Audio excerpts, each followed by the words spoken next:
Oh my God, 28.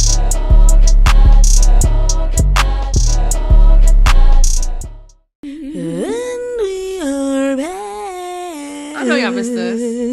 I hope y'all missed us, child. I know you did. It's been a minute. It has been a minute. It has been a minute. You know, life has been lifing like it always does. Life in good ways. In good ways. I mean, yeah, as best as they can. In great ways. Yeah.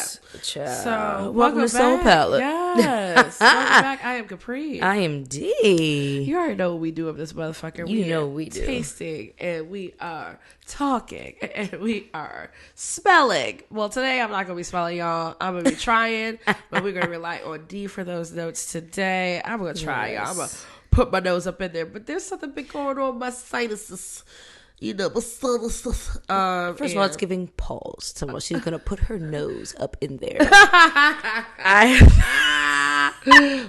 I pauses the shit out of a motherfucker. Okay, I am childish and I'm okay with that. True. I'm really thinking about it. All of it sounds regular. I'm to me. always thinking about something dirty. It sounds good to me, child. Oh, Yes, God. welcome back, y'all. Yes. We missed y'all. We've missed each other. We've missed y'all. Yeah. Me and Capri haven't really seen each other. Like 2 since weeks, I mean, 2 I've been weeks. popping in to Allegory and shit and Right. like showing my face, but we haven't been doing our huge. Yeah, So yeah, you know. she been traveling, I've been traveling. You all already know Drink Master's got her ass around working, honey. You know, doing what I gotta do. You know, it's level up time, so try to figure out how to do that in all ways. But you know, we always gotta make time for y'all and for us to do this. So Yes, exactly. This is, you know, we miss y'all.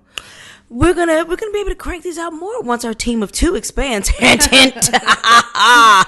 Universe, send us those people. But yes. So here we are, y'all. And we're tasting whiskey. Surprise. Yeah. What are we? What's the? So we're kind of multitasking, at least on my end today, y'all, because I have to get tasting notes on these 5 bottles. I have to actually get tasting notes on like 20 bottles, but these in particular were like perfect for today. So we've got 2 Russell Reserve barrel picks. Okay. And we've got 3 Hill Rock barrel picks. Like it. So I'm excited. I have tried Hill Rock before, but I'm not that well versed in like their lineup of shit. So I'm excited to try these. We got a couple special finishes. Yeah. And then a rye at the end. Okay. Let's And do then it. Russell Reserve was already knew I liked because they just make really great shit. Russell Reserve But, is always really delicious. It's delicious. Not gonna lie to you. Not gonna lie to you. What is happening with Shout out to my Wild Turkey. internet? It's not even my internet. It's my Shopify app. Anyway, y'all. Sorry. Because I was trying to look up, see if I can get some little extra info about the Hill Rocks, but Yeah. we'll just start with the Russell Reserve and call Okay. it a day. Call it I'll a see if I can do day. Shopify from the other end since they're being fucking weird. Shopify. So first, We said. sip Yes. Okay, so Get my this outline first Russell's out. Reserve. Ooh, already smells good. It is a Fred Minnick / Seelbachs pick. So, shout out to Fred. I was just at his blind bourbon event. He was in DC doing an event for the USO. Okay. And it was at Nationals Park. It was actually a great event. I was so glad that I went because it wound up being like the universe giving me kind of what I needed that day. Yeah. But yeah, so this is a Fred pick. Love it. I'm excited with it's at 110 proof Okay. and just under 11 years. So I'm gonna just be. I think we're at 10 years and like 9 months. Oh, okay. Almost there. I was gonna be telling y'all how it feels in the mouth because it's giving Pause. nothing. I can't even do it. I can't do nothing. Look up. Okay, yes, you I know was what's be trying to feel. sniff it. Yes. Oh, damn, Capri can't breathe. I yet, can't y'all. breathe. It's been The a weather long is road. weathering in a weird way, and it's just weather- a lot. It's not giving. Oh, a little. The weather's not giving and it's right now. passing, so I got a little air coming in now. Still can't. She, y'all would be able to see, but she was trying to stay active So on the it's damn. like this weird thing. If you all know what's going on, let me know. It's this weird thing where when I'm active, my sinuses are fine. I can breathe, I can smell, I can taste. It's like when I'm working, when I'm walking, whatever. When I'm standing up, when I'm cooking, I'm fine. And then when I'm sitting down and chilling, like right now, or laying down, going to sleep, my nostrils are just like, just like so closed, literally no air. So I'm a mouth breather now, bitches. I'm a mouth breather now. And that's just annoying as fuck because my fucking mouth stays dry now, my lips stay dry, my throat stays dry because I'm just fucking all blowing everything out. Pause. So it's like your girl trying to figure something out. Okay. From the little smell that I could get through, I'm gonna lie and say I think it was honey, but I don't know. There's a little bit of honey. I'm definitely getting I'm getting like butterscotch. Oh, that sad little sound. I'll try it. She is trying, honey. Ooh, I'll tell you what, it smells delicious. It's giving like baked cookies. Okay. I don't know if I want to say chocolate. Almost maybe like a chocolate chip cookie. Okay. Like, because it's not straight chocolate like Right. that. But Giving homemade chocolate chip. it's giving homemade chocolate chip cookies. Like it. Ooh, it's nice.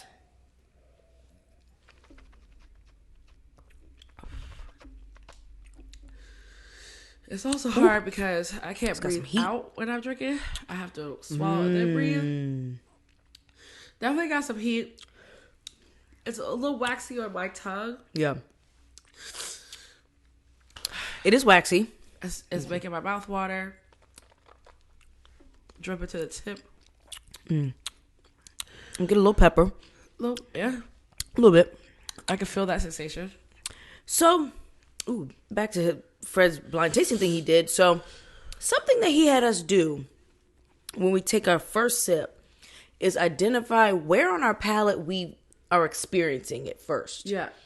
Like, whether it's the tip, the middle back, and the back. Is that more of like where it gives the most impression for us? Like where I notice it first? Yeah, like where it's giving that sensation.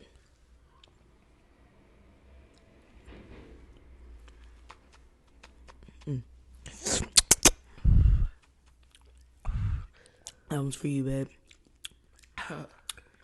So For me, it's like the... Oh. No, go ahead. It's like the tip to the straight middle. Like Yep. This weird like V. So I got it happening right here. Yeah. I can feel it on the sides. Yeah. Interesting. Very interesting. And at the tip is where I get that pepper. Yeah. And then towards the middle, I get distracted by that waxy texture. Hold on. No, yeah, it's so waxy. It's like a I'm dry. going to grab the water in a second. I'm about to get it. Yeah, I know we love to sing some shit, y'all. I'm getting honey. Soon we'll have another person just pass to us. I'm getting honey. I know. We're going to have a camera person. We're going to have our fact checker. Yes. We're manifesting all these things in due time. First of all, hello to all the new people who just started following us on the gram. And Oh my things. God. Hello, guys. Hey. We know y'all just got hip because Capri's famous now. Welcome. I'm D. Share us with people. Share. I'm also trying to say Subscribe. When I'm at Allegory, trying to get people to follow that Allegory because they're all like they want to ask me questions, and I'm just like, follow my podcast and ask us questions on the air. So Exactly. you know, We'll happily answer them. I've had some regulars come back and said they love the show. They're keeping up. They're waiting for more. So Yay! Okay, Yeah, we got to it's get back good. on it. We've been busy, y'all. we have. I been don't busy. really have any travel coming up though through the holidays, except I'm going to a cabin like for Thanksgiving. But so that's the only Sunday I won't be able to do. That's coming up. Yeah. That's a Sunday. No, Next Sunday. So next Sunday I'll be gone, but I'll be. We'll have an episode I ready for come y'all. back that day though, so Nice. that following Monday, Tuesday I can do whatever. But So y'all not doing New Orleans? New Orleans was in Sorry, December. y'all. Cause I know. What you want to talk about Thanksgiving in New Orleans? Brian. Oh no, he's gonna be staying here, I think. Okay. But yeah, we're I wonder doing if a we're gonna cabin. get snow.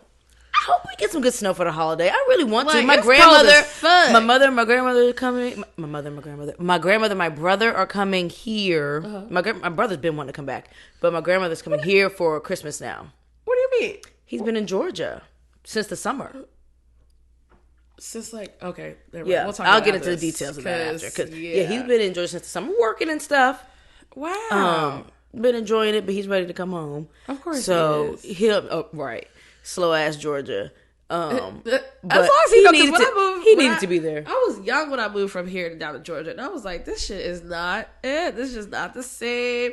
Don't get me wrong, like, you know, met great friends and still had a life down there, whatever. But I mean, it's where I, you know, started working first and all the other shit. But it still was just not the fucking same. And then, like, trying to understand people when I first moved down there was so hilarious. I was like, what the fuck are y'all saying, bro? Like, that they aren't, they just, like, you know, real together, and you just don't, you know, you It's all one long mumble. Like, what?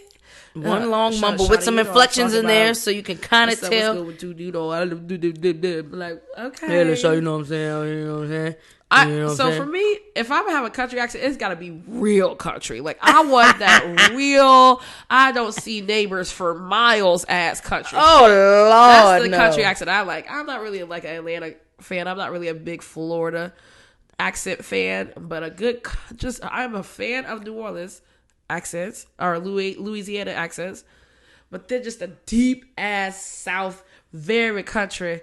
I'm talking to you like this, baby. You know what I'm saying? Like, I love that accent, but when I don't understand what you're saying, I'm just like, okay, well.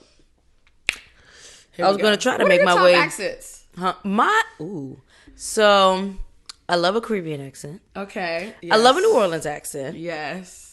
And I really love a French accent. Really? People, you know what? French and Italian have a tie. Okay. With me. Okay. But yeah, I love French and Italian accent. I love Caribbean accent, and I like it. I think it kind of all ties in together for me because I also like a New Orleans accent, but I also like when it's approaching that Creole type of like I like all that in that realm, and they also tend to have some French influence in there or whatever. So I like all those.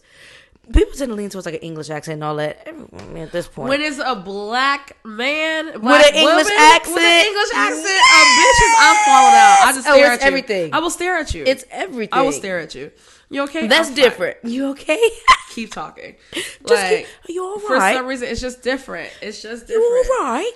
Because they also have kind of like, you know, their Afro, you know, Englishness too, if that makes any sense. Like, it's like this. It's not the same as white English. It's definitely not the same. Because I feel like for some reason with white English people, it like feels dumber. I know that's weird to say, but it's kind of like, you know, it's just like kind of like, you know, and I talk like this, you know, I'm a little happy. Actually, like, you know, it's like, wait, it's side by side. Like, whatever. I kind of get where you're coming from. Not like dumber, but like it doesn't sound as sophisticated. Cool, you know? Yeah, it's not. It sounds a lot more sophisticated when it's melanated. I don't. Okay, a lot more sophisticated when it's melanated. Period. Oh God, Derek. Well, see, I have to talk about Bobby. I love you, purr. Oh my God. Oh my God. I never sent you the video of what I was talking about. Who got married? But okay. But John, what the fuck is we talking about? Okay, we're talking about accents, but how did we get to accents? I don't even know.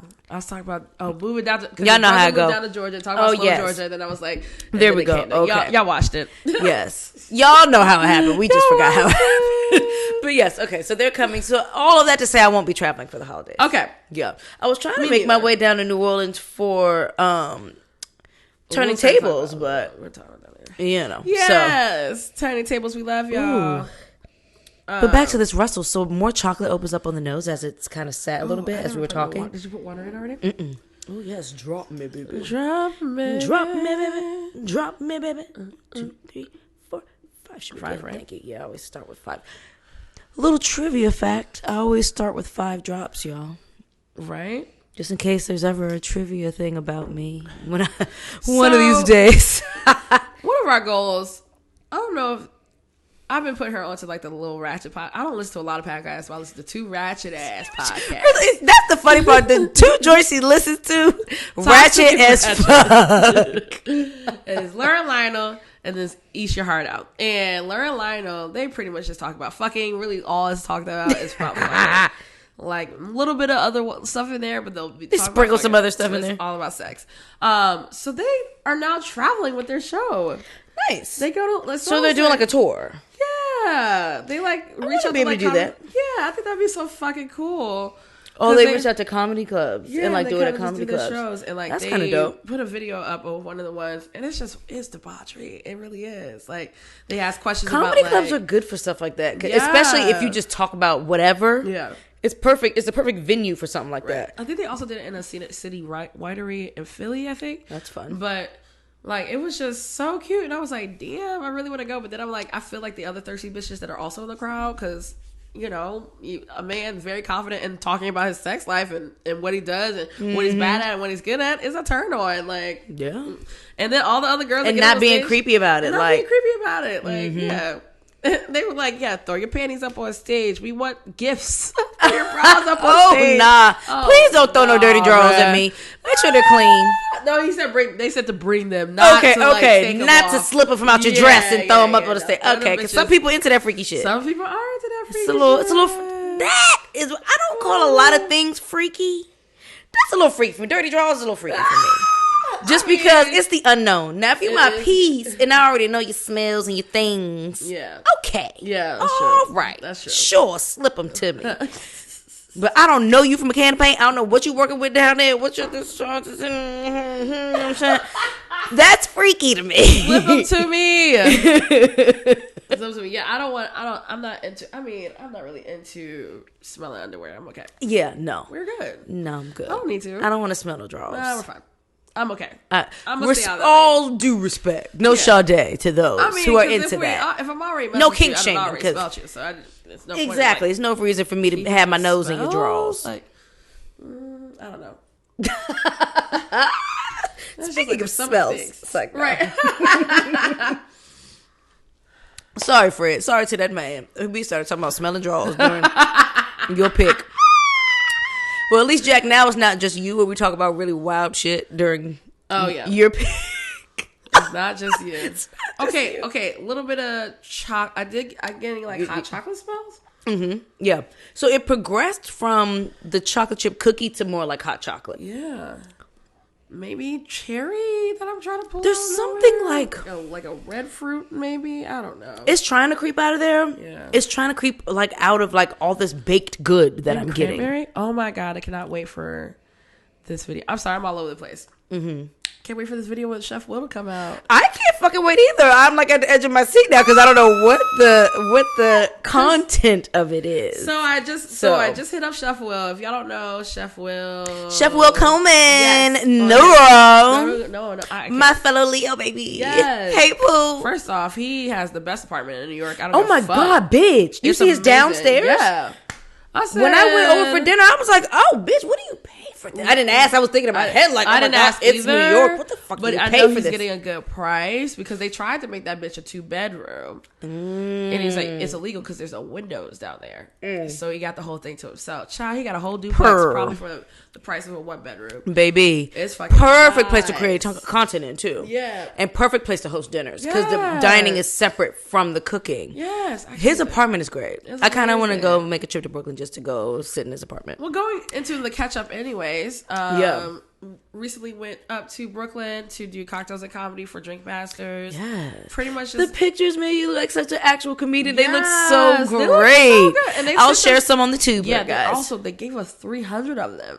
Just 300 photos. So shout out to Mindy. You did the damn thing. I know that's your profession. Like I know that you I felt like very close to celebrity life, which you are doing our photography. Like I feel like you've taken pictures of really amazing people. Yeah. So happy that I was able to grace us, and I was able to grace you with her camera work. Yes. But I just hit up people I knew that I wanted to see before I got up there. So I got to see Julia. Yes, of course. And then I got to see Will. And Will was like, yeah, you want to come over and hang? I was like, yeah. He's like, you want to come over and do a video? I was like, fuck it. Why not? So we just did some random shit. I feel like we need to make a trip to Brooklyn and record an episode at his apartment. Oh, yeah. I would love to. Like, first off, it's fucking close. Like, it's not close as fuck. Quick little train ride. But I'm excited. It came out. The way that he goes into. I'm dying to watch him create content because I feel like I could take notes. Like I want to get better at doing my reels and stuff. It was just and he probably just did it like he would just slide a thing. I was like, I wouldn't even thought about sliding that shit. Like, yeah, you know what I'm saying? He would just like in the camera on him like, bitch, da da da da. I'm like, okay.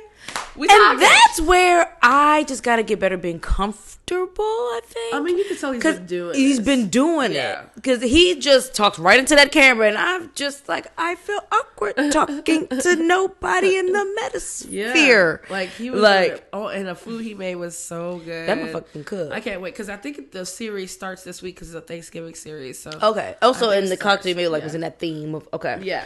Nice. So, it was fun. It was so much fun. And, like, we just was making things up on the spot, because it was, like, a day before. So, he was like, what do you want me to get? Like, what can I get? And I just, like, threw out some shit. I'm like, grammar, no. I don't want to tell you everything until it comes out. But, like, yeah. And we just threw some shit together. He was like, what if we put this in there? What if we put that in there? I was like, oh, my God. And it turned out so good. It turned out so good. So, I love that. Yeah. I love me some Chef Will, honey, and his boyfriend. Hey, y'all. Yes. Hey, y'all. Yes, so they that are was so so cute. much fun. But Cocktails and Comedy was awesome. We raised $1,300 for Chocolate City's Best. Woo! And, you know, I had a good time in New York until I didn't have a good time in New York. And oh, God, yes, because I got to hear about this. It's just, okay, so, like. Are we calling out the bar or no? I can't even remember. It's the bartender or not the bar? It wasn't really the bar. It's more the bartender. Okay. And I didn't know. It was like just a random ass motherfucking bartender. But, yeah. The day before, or we got there Thursday. The show was Thursday night. I had a wonderful, amazing French dinner by myself. It was so good. And then probably the best gnocchi I've ever had in my life. Not gonna lie. At the French place. Yeah, the French place. And then I went to the show. We went out that night. Cool, it was whatever. Next day, me and Suzu kind of went around. I got to sit in on his podcast. Was it just you and Suzu bartending? Or well, not bartending, but it was you me, two? Suzu, LP, and Natalie. Natalie's the home girl? Yes. Okay. She lives in New York. Okay. Who is also the most successful of us all. I don't know if you all ever got onto her site. Like, she's like the most successful of us all. But she was already the most successful before we even got on the show. Sidebar. Remember your thought. It was y'all, yes, in that night. Were cocktails actually good?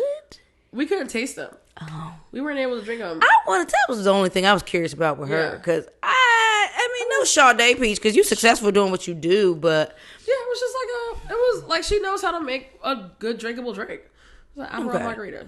Literally, she made an Aperol Margarita. Yeah. So I was just kind of like curious, like, do her drinks actually be good? But I guess if you're keeping it that simple, it's hard to really fuck it up. Exactly, so never mind. Okay. Fine. Like, I'm gonna stay off that topic. Yeah, when they because I was yelling at the TV. They were like, "Yeah, we've tasted this before, but like, it's not bad. It's not nasty. It's just not." She does a balanced drink. Like if you go on her website or Instagram, like recently she made a pineapple sour.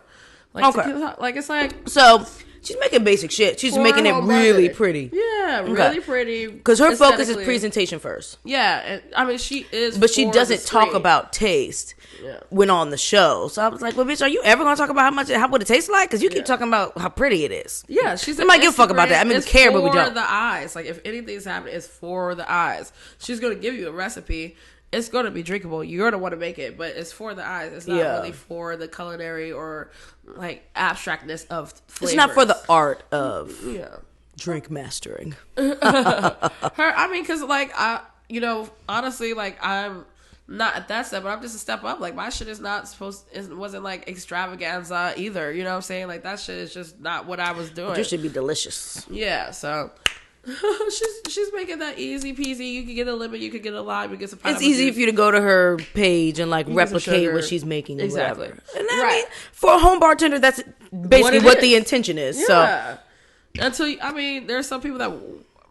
No, actually, I can't say that because I feel like all the Instagram bartenders I know are making things that you are able to make. Yeah, that's the point. That's why people follow. That's why it's a home bartender, and that's why you're making bread because you relate to the. Layman? Mass consumer. I don't know. That's what you do. You are literally, the masses. Yeah, you can relate. They relate to you, and it's approachable. Yeah. To the common drinker. She's making it, y'all. She is definitely doing the damn thing. Well, good for her, honey. For real, though. Good for her. So, okay, that night was great. You had amazing French food the next day. Yeah, me and Suzu kind of did a whole hangout day. We woke up. I got to sit in on one of his podcasts. Oh, nice. We went out to eat some dumplings, and then we went to the fucking hotel Chelsea, which is a haunted hotel. Oh. The lead and singer, is it in Chelsea? Like in Manhattan? Yes. Okay. the lead singer of Sex Pistols stabbed his girlfriend there to death.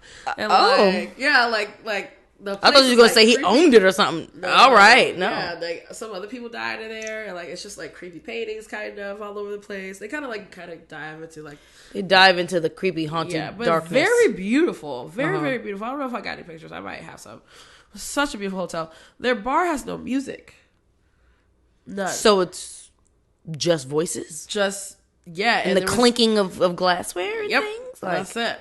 Like that's creepy. It was weird because it was only us two plus like maybe another table around. But the more people that got in there, the less you kind of like felt like it was weird. But it was just kind of like, I guess it's a part of the vibe they're trying to create. It's like a host said they're going for a European vibe. I was like, Europeans play music. What are we talking about? What are we talking about? Europeans play music. It's not blasting, but they play music. Child. I was like, okay, girl. Okay, child. Drank a $30 martini that was salty as fuck. It was salty as shit. Was it a dirty martini? No. Oh.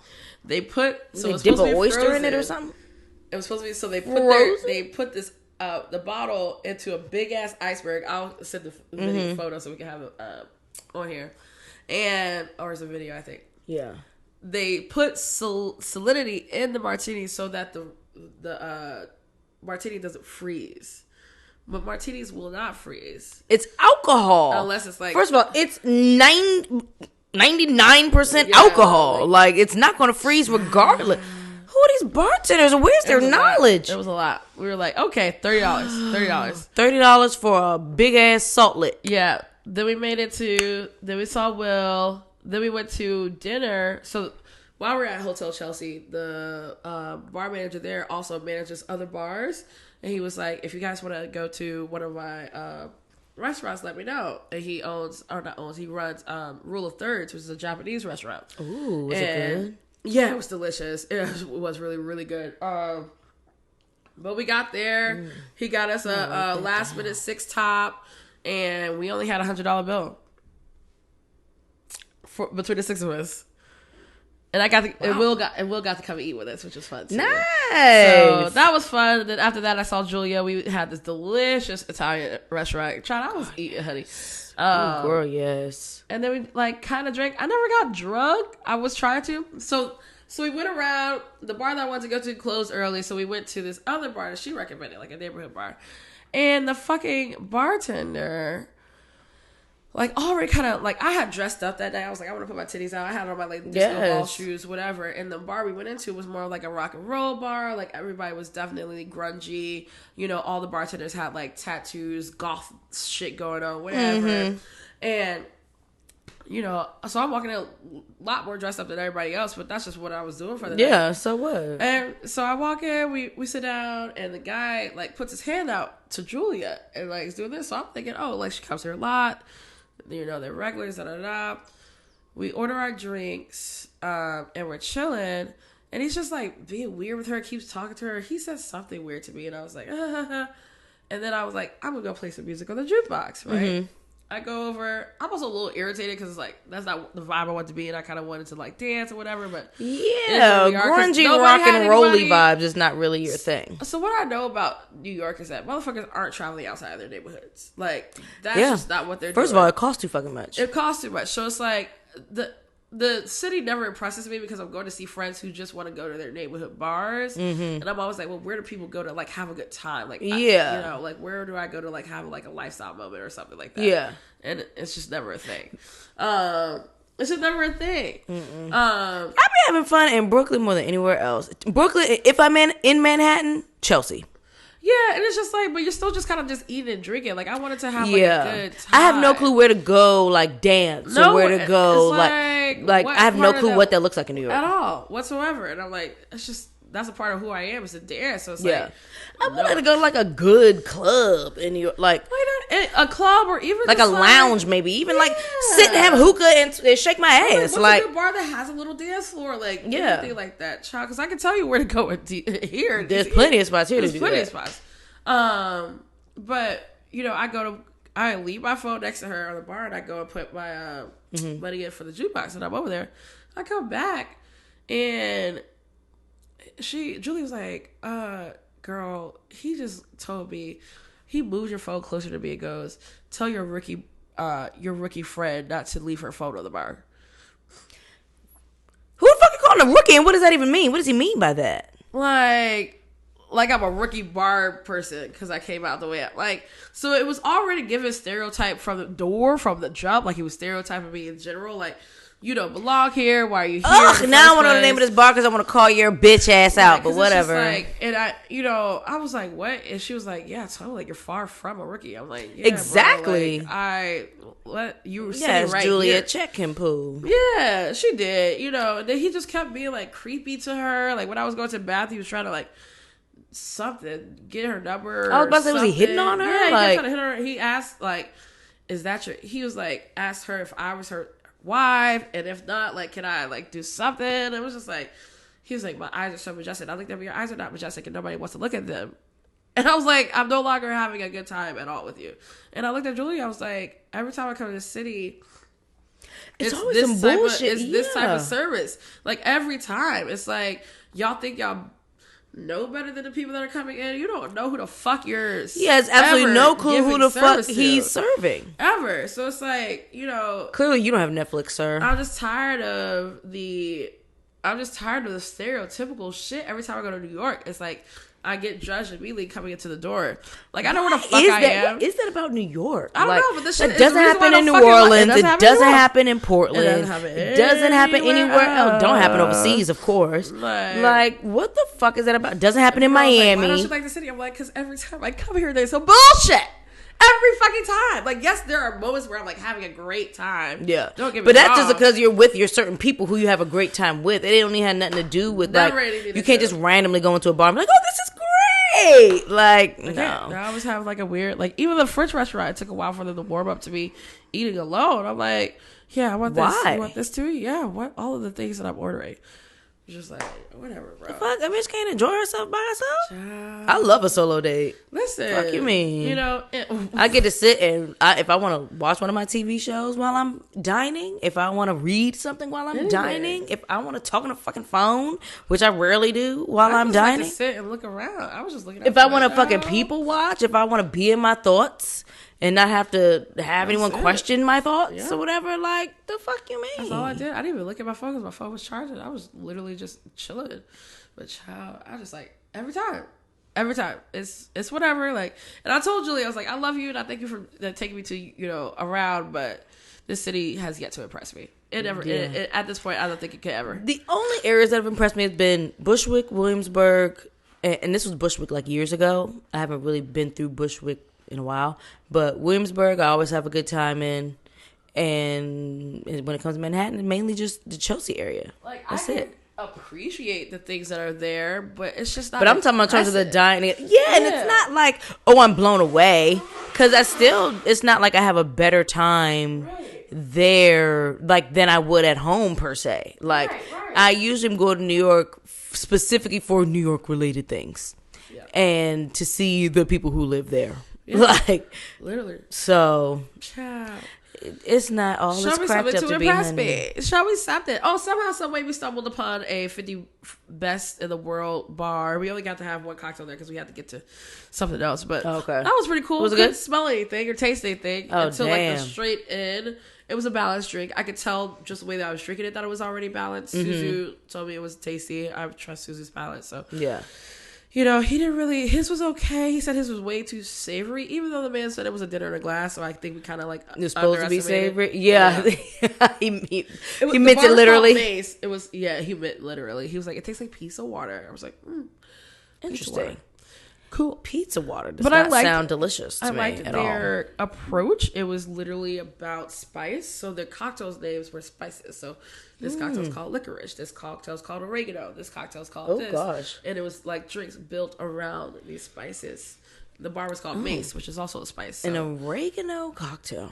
Yeah. Huh. Well, it was like there was so many more things in it, but things that, like, complement oregano. Yeah. So that's interesting. It was the place was beautiful, but we only got to stay for one. So I would actually go back. That was in Manhattan. I can't remember what part though. Yeah, I was trying to think of some bars to recommend to Rod on Saturday because she had went for the day. Yeah. I was like, I can't even think of any like great bars that I recommend. Yeah. So, like, I recommended some speakeasies that I know off the top of my head, like Yeah. Death and Co, PDT, Backroom, like. But even then, they went to Backroom when the cocktails were meh. Yeah. Like the city's she was like the Gen Zers were all over the place, so the conversations were just like annoying, and the cocktails were just okay. So it wasn't like the greatest, but it wasn't bad either. So, but I'm tired of that. I don't want like, oh, it wasn't great, but it wasn't bad. Like, no, I want great. I want to be impressed with sort of my money because y'all motherfuckers ain't cheap. They're expensive, bitch. Like, everything's a fucking $25 thing. Nothing is cheap about it. So I want to be impressed tripping. every single time. I spent $30 for trash, bro. That's crazy. Shit is ridiculous. It's crazy. Like $30 on a salt lick, bananas. Tell me why I should be impressed. I don't understand. Like, I'm still waiting. What are I you am doing? still waiting. TikTok. Like, Goes the a bitch is clock. confused, honey. Like, But yes, child. but I'm glad that overall that the event was great and that y'all got to spend my time. trip was still very nice. That's and I got good. to see the people that I needed to see. So Good. Good. There's that. Yes, I need to make me a trip to Brooklyn. I miss Will. He's a great time. He is. I haven't seen him since he came to DC. Ooh. Let's do our second sip, y'all. And dive more into this convo. So we're on another Russell Reserve's barrel. This one is also just under 11 years. Around the same, about 9 and some change. Okay. Also 110. This is going to be fucking annoying when it comes to packing these and shipping them. Just saying. Because nothing looks different except for the bag. Gotta pay attention. That's it. Fucking read. Just read it. Child, I'm having work woes, y'all. It's just stress. No. Just stress, child. Sorry, boo. That shit is getting on my nerves. But I digress. We're going to make it through. It's okay. Make it through. You gotta make it through. You gotta make it through, honey. We make it through every year, so I'm not about to treat this year like it's any different, child. We make it through by the skin of our teeth. We make it through. There's nothing else to do. There's nothing else to do but to get it done. So it'll get fucking done. It's meant to be that I'm not traveling right now. Yeah, that's real. Because I was in Barbados, y'all, and it was great. Anyway, let's see. What's it giving? I don't know. Huh. It's giving very rich. I gotta get past the proof real quick. Yeah, that's the only thing that's kind of open. That oak is there. It's giving dry dark. It's giving cacao. Yeah, nice. Because it's not giving hot chocolate. It's giving dry, but it's giving like raw. Pause. Yes, Cacao. Raw, baby. It's giving. What is that? Like a nuttiness. I kind of want to say hazelnut this time, actually. Oh, wow. Yeah, I want to say hazelnut. Wow. That's kind of cool because the little taste that I had gave me the feeling of when I eat hazelnuts. Yeah. So, yeah, it's definitely giving raw cacao and hazelnut are like the two primary notes that I'm getting on the nose right now. Super cool. And then there's some like white pepper kind of trying to fight its way through there. Because there's like a little bit of spice. That's awesome. I can't smell it, but I can imagine everything. Hints of maple. Ooh. Like when I do the side by side, the Yeah. sweet starts to like come out. It's hints of maple. I'm smelling. It's wild the things we take for granted when we have them. And then we realize we don't. Like I was bawling my eyes out when I had COVID and couldn't smell and taste. I was like, oh, hell no. And that's what's crazy. It's not even like that where it's like, you know, I can breathe and I can't smell. Because that's what was so crazy about COVID. It was like, you can breathe regularly. You just you feel regular. smell. You just can't. Yeah. That shit was crazy. No. My nose is like It's just clogged. It's not giving any air. Y'all can hear how I sound. Clogged up. Speaking of congestion, I think I'm going to take a break, an extended break from dairy. Okay. Because I want to, because I know that, because I'm probably not going to give up weed no time soon. And I know that congests me, but I can deal with that congestion. It's just a matter of like blowing my nose and stuff. Definitely but when it comes to like, I can't control like the mucus and stuff that comes from dairy products. So the only like, dairy I ever actually really have in the house is like cheese for nachos or something. Mm-hmm. Other than that, I got cashew milk. Yeah, I don't drink any milk. Yeah. It's always oat milk in the house for me. I might entertain almond milk sometimes, but I prefer oat milk. But it's mainly cheese. It's my problem. Like, because I love pizza. I love mac and cheese. Right. I cook with heavy whipping cream, like in like mashed potatoes and shit. Okay. Like, I'm not putting water in my shit. Who does that? No one. So, outside of like Thanksgiving dinner, because ain't no way I am skimming anything for Thanksgiving fucking dinner. All my favorite people are cooking. Okay. So, who's cooking? I got Monica cooking. Okay. Her mac and cheese is unmatched. Yeah. I got my mother cooking. Her stuffing unmatched. And her garlic mash, which is made with heavy whipping cream and butter. And then my mother-in-law, unmotherfucking matched. Oh, now she makes vegan versions of shit. Yeah. And they're all phenomenal. So I could probably avoid the dairy with her. Yeah. But everybody's cooking that I want to cook. Yeah. I'm eating. But other than that, I'm going to be avoiding dairy. Yeah. Because I just want to prevent congestion where I can prevent congestion. That's real. Because now that Fred Minnick called me the best palate in the country, honey. Yeah. I need to be protecting this palate, child. I I was like, That's good. I take it. I love that. He said like, that? Yeah, his event. Like, so we're in the middle of tasting some Jack Daniels, I think. Yeah. And so we were calling out like what we were tasting or whatever. I don't think he had peeped that I was there yet. And so, but I was like directly across from where he was on stage. So when I called out what I was getting, he was like, "Oh, D Jones is in the building." And I talked about how I'm, part of Ascot Awards or whatever. He was like, "One of the best palates in the country, right there." Oh, I was like, yeah. "Well, thank you so much. I will take it." I'm really bad at taking compliments from people, so I let myself take that one. Hell yeah. But it was just nice. It was in a room with like 200 people, so bitch, I was yeah. like, "Oh, thank you. Please pump me up." Pump me up. Period. So I love that. I was That like, is you know amazing. what, bitch? You need to take that title and run with it. Hell yeah. And protect it. Put that shit on your Instagram. Like shit. I really should put that in my bio. Best palate in the Best country. palate in the country. Called. Like, it was great.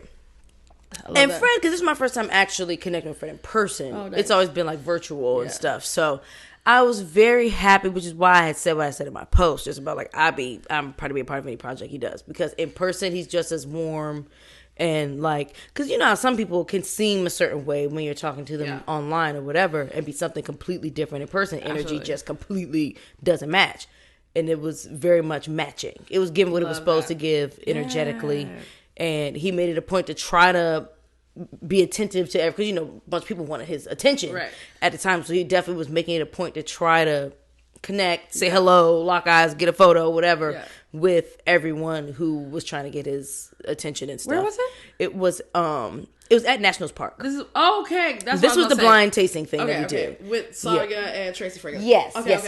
That was where we had all connected. And I was able to get Tracy and Sonia into the VIP tasting that was after, which was great. Yeah. Got to connect with Nick, which was great, always.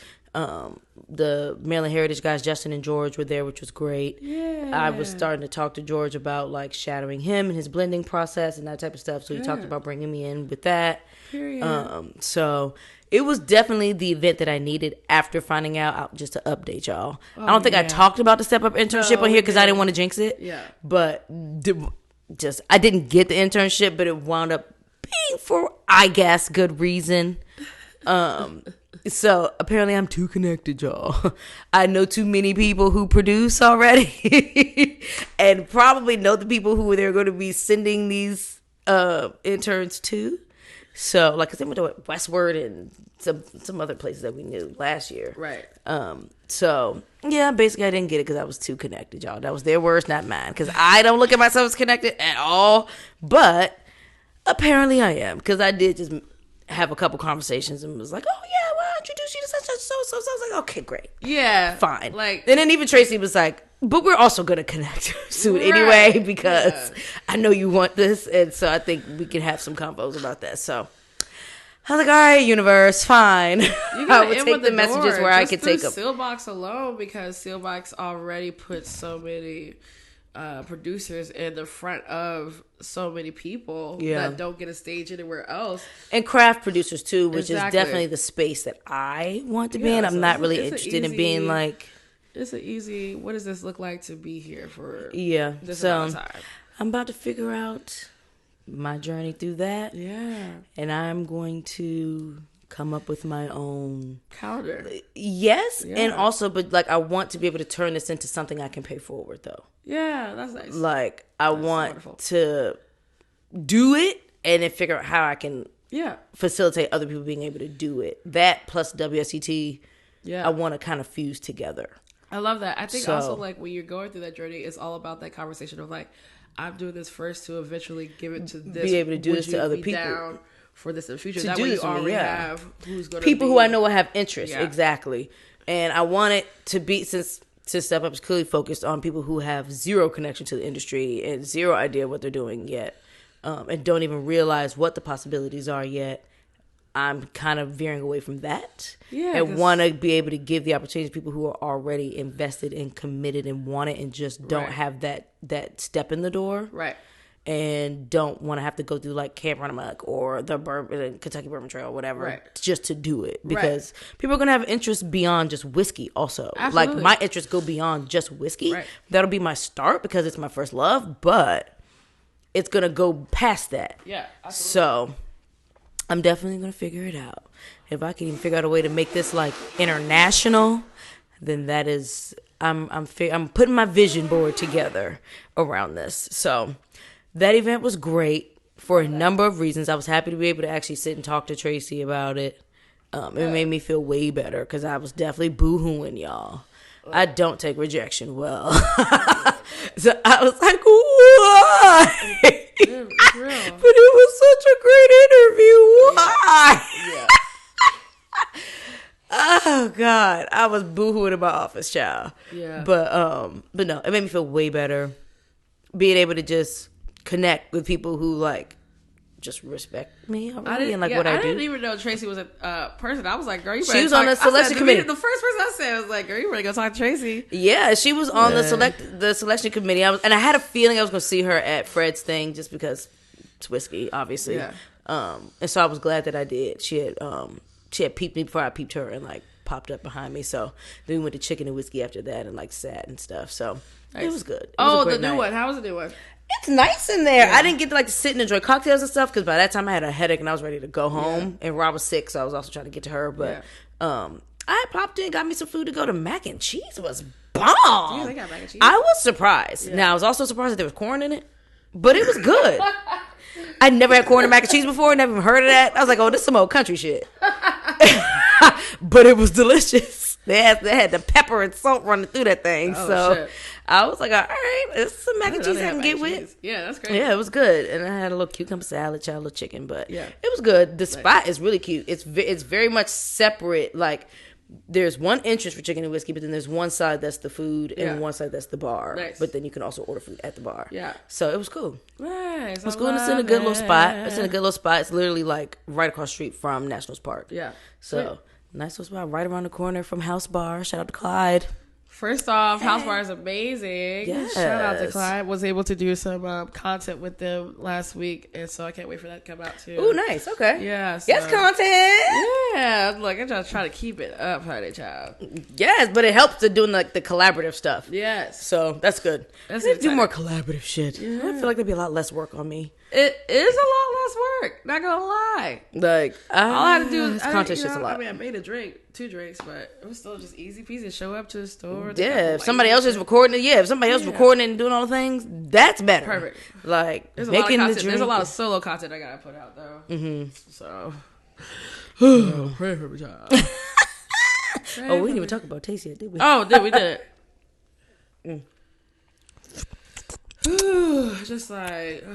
Just y'all, just trying to get into it, bitch. Let me not choke. Oh, don't choke now. I was trying to laugh with a mouthful of bourbon. Oh my God. Fix it, Jesus. Okay.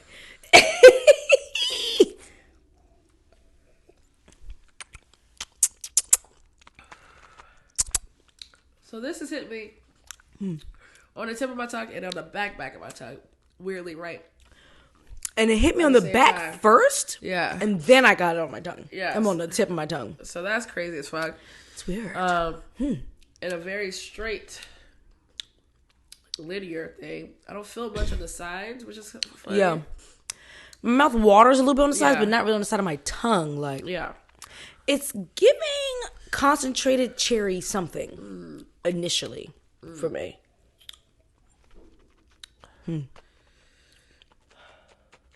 I can't taste nothing. Just y'all. It's amazing what needing to breathe does. Eyes, nose, throat. Crazy. Child, what do we have on this motherfucker outline? We're not gonna be able to get to everything. We just talking. Good. I know. I told you we were gonna have plenty because with the ketchup and all that, we really haven't seen each other, y'all, like that. For real. Because when I be popping up with her at work, she can't really talk like that. Right. No, yeah, I can't. I be trying, but I can't. I was glad I got to pop up last week, though. I didn't know they already had plans to come to Allegory. My mom and my aunt. Oh, yeah. Of course, my mother be telling me. Oh, yeah. We went to Capitol Grill. I still need to get down there. God, I love me some Capitol Grill so much. Oh, my God. Their lobster crab cake. Let me see if that's where he wanted to take me. Yes, have to take you to Capitol Grill. It's a good date night spot.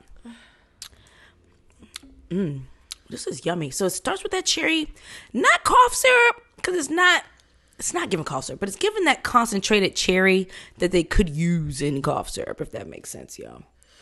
Okay, heard. What else is it giving? My nostrils are opening. Catch it while it's open. Pause.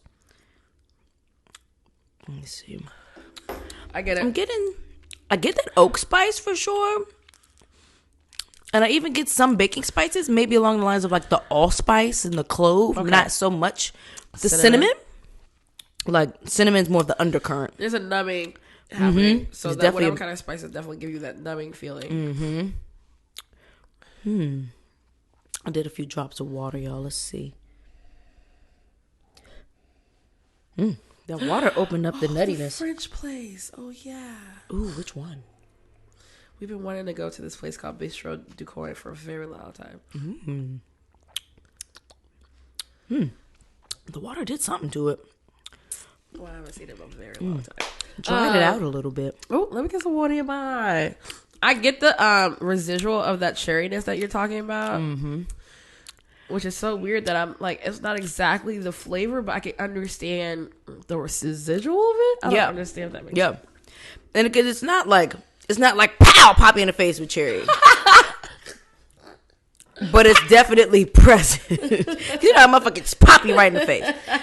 It's not quite given that. But it's definitely present along with those baking spices. They're all kind of like meandering together on my palate right now. Medium finish, they ain't super long for real. No, it's not. The texture is what lingers more than any real notes of flavor. Which is interesting. I did some heavy pours on this, y'all. We're not about to finish this shit. No, we got next. I made it really look, I'm almost done too. Like, like, this is after some sips. And I still gotta look. These are heavy bottles and then I'm heavy handed, so you just do the math. I'll tell you what, Russell's Reserve makes really great juice. Oh, yeah. I don't know where the fuck they're based. They are, Lawrenceburg, Kentucky. All right. Really great stuff, though. They're under one of those umbrellas. They have to be. I just don't know the umbrella that it's under. But yeah, they're Wild Turkey. Okay. Wild Turkey. Because Jimmy Russell. So Russell's Reserve. Yeah. Aha. That's Wild Turkey. There we go. Well, shout out to y'all. It's delicious. I love it. I have yet to be disappointed in a pour from anything I've had when it comes to the Russell's Reserve specifically. Yeah. I've had some Wild Turkey I'm not wild about. But it's the good old, it's easy juice, you know. It's easy juice. It's your good, it's easy, really easy. You know, good. Make a solid Manhattan. Yeah. Not Manhattan. I don't really drink those. Old fashioned. I could do a good Manhattan. I could do a good Manhattan with this because I've got some great sweet vermouth in the house. But solid. I could sip it on a rock. I could sip it in a cocktail. I would really like a New York sour with this. Particularly the second one because of the hazelnut situation. Yeah. But yeah, it's delicious. And I would want this with egg white. Like, I want frothiness with my nuttiness. Pause. Give me that froth. So, Allegory, we making super syrup where it gives you the froth without egg.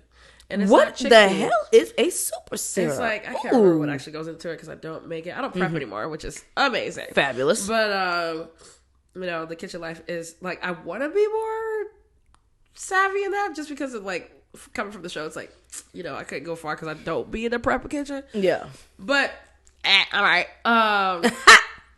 It has these different components like agar and shit like that in it too, that it mimics the feeling and texture of an egg white, but doesn't have the smell or any animal. So it can still be vegan. Yeah. I like that. So it's great. Ooh, you should get that recipe. I'm going to try that at home. I know. I'm going to try to figure it out. Because I like to... and then I tried this Fee Brothers foam like substitute.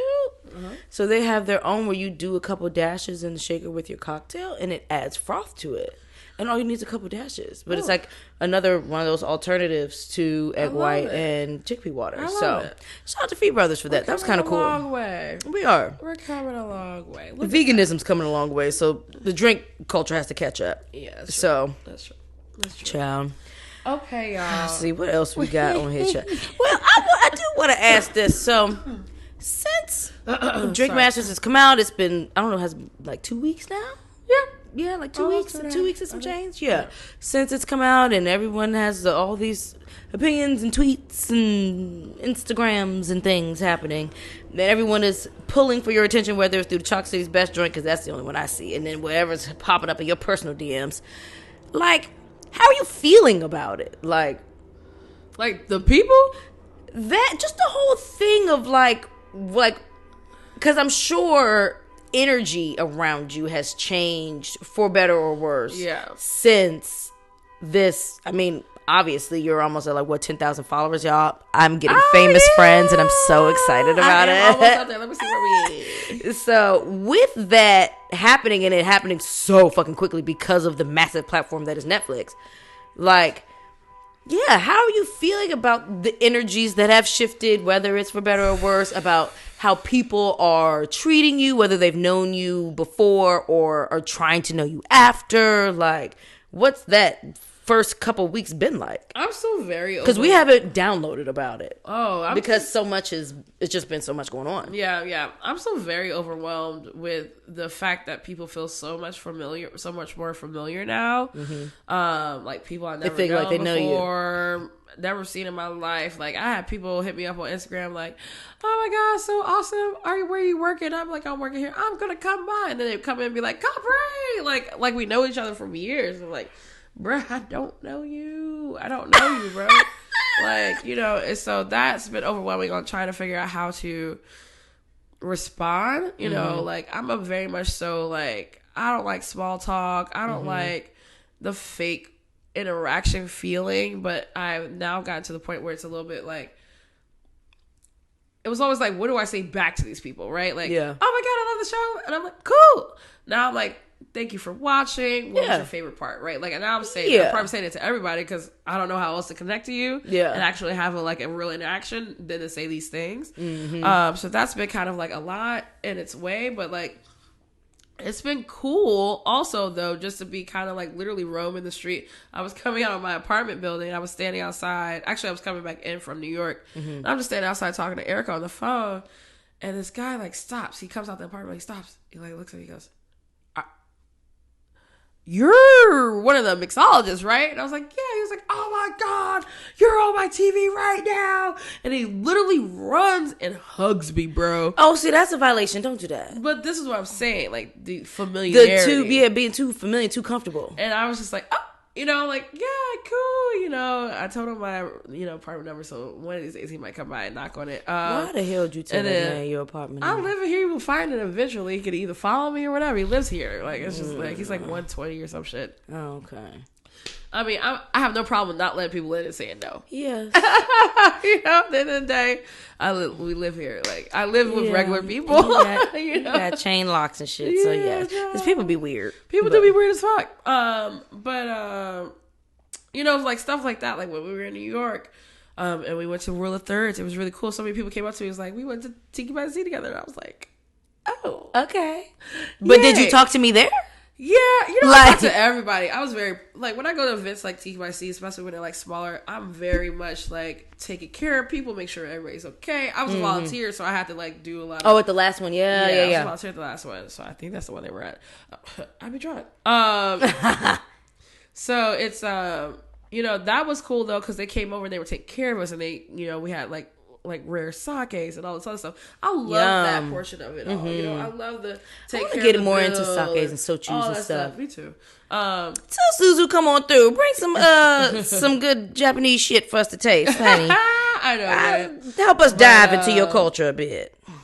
In regards to the people that run in my circles and around my circles, very hilarious of who now wants me to like bartend for them and bartend their events and do this other thing, because you know I can't wait to hear that tea off, Mike, because we ain't telling y'all about that, but you know, it's like, oh yeah, okay, cool, oh really, do you, cool. And it's just like, you know, the people that you never... There's a dude I was fucking him when I was like 22. And, you know, we didn't end on the best terms. He actually ghosted me out of nowhere and I couldn't find him. And then he popped up with the hey big head.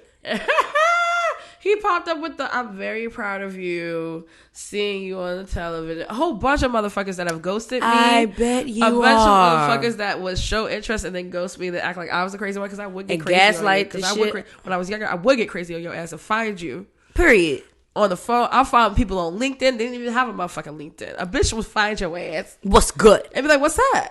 What's tea? I don't like a ghosting. I actually get a little crazy still. Not gonna lie. Like, if you ghost me out of nowhere for no reason. A little tint of crazy ain't bad. Wait, like, because you still gotta be willing to let a motherfucker know not to play with you. Tell me why you're not gonna talk to me no more. And all of a sudden, like, why are you not talking to me anymore? Communicate the why.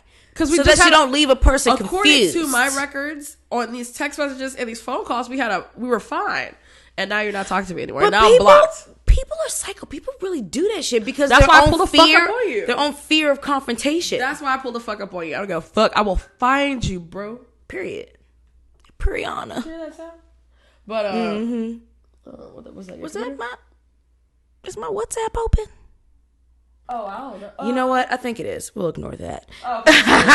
But yeah. Oh, yes, it is, because someone just said something on WhatsApp. So sorry, y'all. It's my laptop. But, I didn't realize all that shit was open. So hilarious. I mean, there's niggas from bad college day, like, memories of, like, this situation definitely did not end well at all.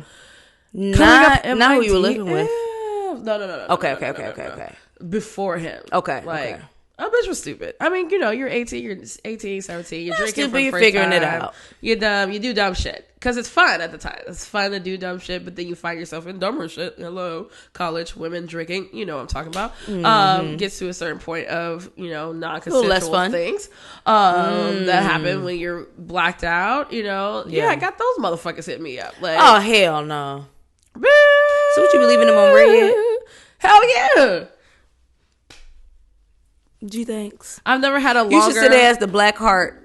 I'm not sitting nothing. No, I don't blame you. I don't blame you, because acknowledge you for the fuck what. Because, yeah, you know, the people that are still in my life are still in my life for a fucking reason. Yeah. And the people that aren't for a fucking reason. And so it's just, how dare you? And because I'm not that bitch. So this has been overwhelming in the way of trying to figure out how to navigate these motherfuckers. Period. Yeah. The strangers, because I was telling somebody else, I was like, especially the first weekend in Allegory, like the stranger interaction was a lot. You know, like I interact with strangers all the time, but it wasn't like, we're here for Capri. We only want Capri to serve us. Make sure Capri makes our drinks. You're not behind the bar today. Duh. It's just like, all right, bitch, listen. I'm not behind the bar today. I'm going to be taking care of you. We're going to have a good time. We're going to do this. We're going to do that. My cocktails are still on the menu. Feel free to order them. Just like the fuck. It's fine. Make sure you get a unicorn. That's pretty much all I order when I go down. Thank you for coming here, but I also work with a team. That's what bartending is. Exactly. Like, bruh. That's what bartending is. Like, so, just, you know. It's so funny, the reality TV effect. Child. So, I mean, I'm glad my followers are still growing, but it does feels like, you know, the outer, and where things like actual navigating life is slowed down a little bit. Like maybe, I don't know, because I wasn't there. I only worked one day last week at Allegory because I was out of town. So, you know, who knows what it was when I wasn't there. Yeah. People asking for you and they have to say, sorry, she's not in tonight. But we've got a great cocktail menu and great bartenders. Suzu's been traveling so much. I can only imagine what his bar's going through when he hasn't been there. He hasn't been there at all. So it's like, you know, we got to do shit. We're out and about, but it's cool because people are like noticing us in airports and on the street. And like we were eating dumplings, and as we were getting up, somebody was like, oh my God. And they're like, you're Susie. You're Capri. Oh my God. Like, you guys are great. Like, that's fun. Yeah. That's cool. It's weird, but, you know, I'm glad that this time has come. Like, you know, this is just more stepping stones to just, you know, how I want to leave my impression on the world. And, you know, that's just going to live on forever. So, bitch, I cried when you started talking about Chuck C's best. Oh, yeah, man. I'm glad they put that in there because it was so long before I could actually get that part in there. I was wondering when they were going to ask me about any background shit. Yeah, I think I was the only. I don't think they showed any like actual photos of me. Like no, they didn't. Yeah, and they didn't. And I was like waiting, and I'm like, they didn't show any of the photos that I gave them or anything. So it was like, we're gonna save more of that tea for the Patreon. Yes. Speaking of perfect segue, we are going to be having a Patreon, you guys. And we're going to be having exclusive content. Exclusive Drink Master content. Where we're going to be talking about stuff per episode. Yep. And just some more behind the scenes stuff that Capri's allowed to finally talk about now because she couldn't for so long. Yes. So we'll be sharing that link on the YouTube and on the description of YouTube and also wherever you listen to your podcast. Yeah. But so be sure to tap into that and support the girls. We can actually also put that on Instagram subscribes too. Oh, you can subscribe to shit on Instagram now. We'll be learning about that because I have no clue how to use it. But all the places where you can subscribe for exclusive content, we will be providing that exclusive content for you all. Cannot wait. One, because I want the exclusive tea myself, but also because we're excited to finally have. This is like the perfect segue into being able to provide some more exclusive stuff for y'all. Yeah. And for y'all, I'm working on being able to like incorporate some like Seelbachs behind the scenes stuff with that too. Like when it comes to like barrel picking or distillery, not tours because we don't tour per se. We're like just up in there and doing shit. You gotta pay for this. And like blending processes, stuff like that. Maybe conversations with producers that I haven't had on IG Live, like some more intimate shit like that. We're gonna figure it out. We're gonna provide as we go. So yes, but Patreon is coming, y'all. So I'm excited about that. Hell yeah. And ciao. This is just the beginning, honey. So protect your energy. Keep your sage and your Palo Santo readily available. You know how long I've had this background? Oh, does that say protect your energy? Oh, it does. How long? Years. For a long time. But I think especially for you because I think people have always felt a certain level of accessibility to you. Always. And you've always been kind of this nucleus of people. Yeah. So to speak. And so I think it's only going to intensify now that people feel like perfect strangers feel like they now know you. And just, so many people are like, you're not in Portland. I was like, no, I'm not. I'm not there.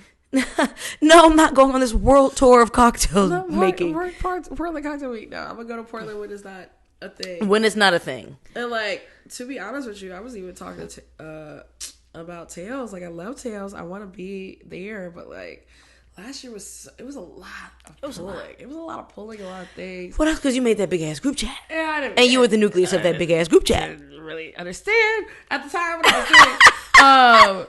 But it was just like, I love it. I love that energy, but at the same time, I don't really like the going past non-impactful conversations and interactions. The very on the surface ass feeling of it all kind of threw me off a little bit last year. Do you feel an obligation to not reciprocate per se, but to like engage in the way that people are kind of expecting you to? I just feel like that's the only way that I'm going to make this moment matter. For yourself or for the person? For both of us. Because like the amount of people like, oh, you don't remember me? I'm like, no, why should I? Yeah. You know, if we are never having an actual impactful conversation or impactful moment, connection, memory. And then, like, when I know Bill Jillian, y'all are fake as fuck, like, I'm cool on trying to figure out why I need to be around y'all all the time. People was already trying to position themselves as like, oh yeah, I'm friends with Capri, and that was before Netflix, bitch. That's what I'm saying. So I can only imagine, like, yeah, That's what I'm Capri, saying. we're Like, friends. Remember? The biggest thing I want to do for Tales is to throw one good big ass event, but I want to And then like isolate and do local shit incognito for the rest of it. like there were shit. so many people like, that's really what I kind of wanted to do last year. We didn't have a pool for it last time. It wasn't the right house for that. I didn't see you. We the whole week I haven't seen you. He wasn't going to see me. For what? I'm doing what I want to do. I want to eat. I want to eat for 4 hours. Great. Yeah, like I want to eat great for lunch. We were having and then I want to eat great for dinner. eating. And I want to take shrooms. And I might pop up at a pool party and zone out. Yeah, I was sleeping. Like I wasn't trying to be up from 10 a.m. to 10 a.m. I like treating Tales like a vacation, to be honest. Yeah, Not gonna hold you. Like a work vacation, though. So, like, you know, I think next year I'm writing that whole bitch off. I think the what's it called? The seminar like proposals due December 1st, and I'm like, I don't even know if I really want to put anything in. I would like to do another Soul Palate thing. All right, we got till December 1st. Oh shit! Damn, that's quick. I know. Was it like that last year? No, because I think it was a new one. Like I think there was a little bit more extended time. Okay. Well, we can think about that. We can think about that. That'll be easy. Say But something for Soul Palate. But yeah, because I think we'll have a larger turnout this time. Which would be nice, even though I wasn't upset with the turnout we had, but yeah, I want a better room this time. Who do we need to talk to about that? I don't want to be in no back room with the fucking non-drinkers. That didn't make sense for a drinking podcast. I'm just gonna say that now, Tails. Like, and they tried to tell us that we couldn't drink. Like, y'all don't even know. Like, granted, we did sherry, which is very like low ABV, real easy to approach. Like, trying not to let it. They was trying not to. But they was like, "How are we gonna have a liquor sponsor and not be able to drink it?" That was a part of my shit anyway. So you know, yeah. So I figure out who we gotta talk to about that this year. I'm not doing no back non-drinking rooms, but we gotta think of a good reason to talk though. What's a good reason to talk? Yeah. You know what I'm saying? I agree. Seminars are great, but if there's no good reason to do it, no, it definitely has to have like a purpose with it and shit. Like, I agree. Because the topic we talked about this year was amazing. Great. It was a great topic. And it's still, to this day, I still think about everything we talked about there. Because it matters. I mean, and it's relevant now. Yeah. Like shit. Constantly. Because the bitch is booked and busy right now. Constantly. Trying to figure out the calm and compensated part. You're going to have to make this new elevation work for you as opposed to having to constantly work it. Yeah. Type of thing. Literally. So, yeah. It'll be an interesting journey to figuring that out. Yeah. Well, we got a couple weeks. Yeah. Well, bitch, I'm proud of you. Protect your energy, girl. I'm proud of you, child. Protect your energy, bitch. I'm proud of you, girl. You've been doing the moves. You've been making the moves. You've been doing literally moving in the rights that you need to get to where you need to be. I love it. I'm trying, child. Yeah. Not trying. Let me stop saying trying. I am doing. Yeah. I am doing. You really are. That is me being awkward about celebrating myself. We talked to Melinda about this. But not even that, being able to also do that and also be able to have time to spend with your family and friends, you know. I'm really trying to prioritize that because I need that energy. That's my recharge. Yeah. Like, I have my moment to my time to myself, which I do need. But then I also need to be around people who I just know love me. Yeah. And just feed off that. Yeah. Like, I just want to eat and drink and commune with my people. Real. I need that. And so I'm prioritizing that. Because, child, bitch will go crazy if I don't. I will go fucking insane. If I'm just recharged by myself or whatever, I'll go fucking nuts. Yeah. Like, and Ra and I's idea of recharging is very different. So I have to like. I could definitely be alone, child. I could be alone. And I need that time alone, but I also need that time with my friends and family. That's too. real. Because it's not like I spend a ton of time with y'all. Like, that's real. I don't. And so I feel away when I don't get that time in. Like having weeks apart, I felt away, but I was like, well, we both busy. I can't act like it's just her. Like I'm also fucking going to Barbados and then coming back and having to do this, that, and the third and shit. Like it ain't just her. Like it's just all at the same time. So it's like I'm glad that shit is recalibrating. So the week that we had So that I didn't even remember you were going to Barbados. That's why I was like, oh, we're gonna have time to reshoot, bitch. I was like, damn, girl, yeah. I didn't even put it. We need a shared calendar. I'm not gonna lie. We do need a shared calendar, bitch. No, we do. We can put it on the Soul Palate Google Calendar. But not for real though. I was like, damn. So I'm not gonna see her then. Then we kind of have to, rejudge some other shit. I'm just like, damn, I'll be in New York. Like, Rum Shakers was great though. Oh, and it was great having Shantae here. Oh my god, needed that. I definitely needed that, like sure. Shit, because she's like the good missing third piece. That event was fucking. My drink master event was way too busy, bro. I couldn't talk to anybody. I bitch was in a wheeze, bitch. I'm like, yes, I had to keep going and kept moving. I'm like, oh my god. Y'all were fucking busy in the wheeze, bro. That shit was crazy. Because everybody was ordering like at least 2 drinks at a time. I know I was. Oh my god, Rock was ordering like 3-4 drinks. Yeah, I was like, here we are. Like that, bitch. I couldn't talk to anybody. But I'm glad That's why I'm glad. But I hope y'all made some good money though. I mean, I'm sure. It was still great. Oh yeah. But I'm glad the private part happened first. Yeah. It was just that I messed up my timing. So when the private part ended earlier, y'all got to drink most of the drinks before any other public came in. Yeah. So once the public came in, it was like... And I enjoyed them. Here's what we got. I don't have it. And they were good. Mm-hmm. They were really tasty. Good. They were good. That was my first time having an Adonis. Oh. I never had an Adonis. I've realized I don't lean towards the stirred, boozier drinks for real. Yeah. Unless it's like an old fashioned or a great dirty martini. Well, Adonis is low ABV, sherry and vermouth. Yeah. But I didn't, because it's a stirred drink, I just don't typically go for it first. That's what I feel. And so I was glad to have had it, and with the smoke and all that, it was delicious. Oh my God. And it was such a pretty presentation. I loved it in the wine glass. Oh, I'm so glad we did. Because I was like, how am I going to keep this smoke? Keep that smoking. Yeah, it was perfect presentation for that. We didn't have enough wine glasses, but it worked. It was really good. We didn't have enough glasses. Yeah, they was quick to collect them glasses. We didn't have enough glasses for anything. They was quick to collect them glasses. That shit was funny. Oh, my drink didn't look like that before. We know. We ain't got nothing like you don't think we know that? We ain't got nothing else to put in. But shout out to LP's fucking ice, bro. Bitch. LP's ice was so cute. I have a picture of it. I may or may not include it in this YouTube, but it was great. It's the marketing for me. I was like, oh, this is great. Whole business. It would completely made me, because I'm in the middle of redesigning my distilled logo. Yeah, it definitely made me kind of think about how I want this to look. We could definitely do that with Soul I want to be Palate, able to print my shit on ice. We can absolutely do it with Soul Palate.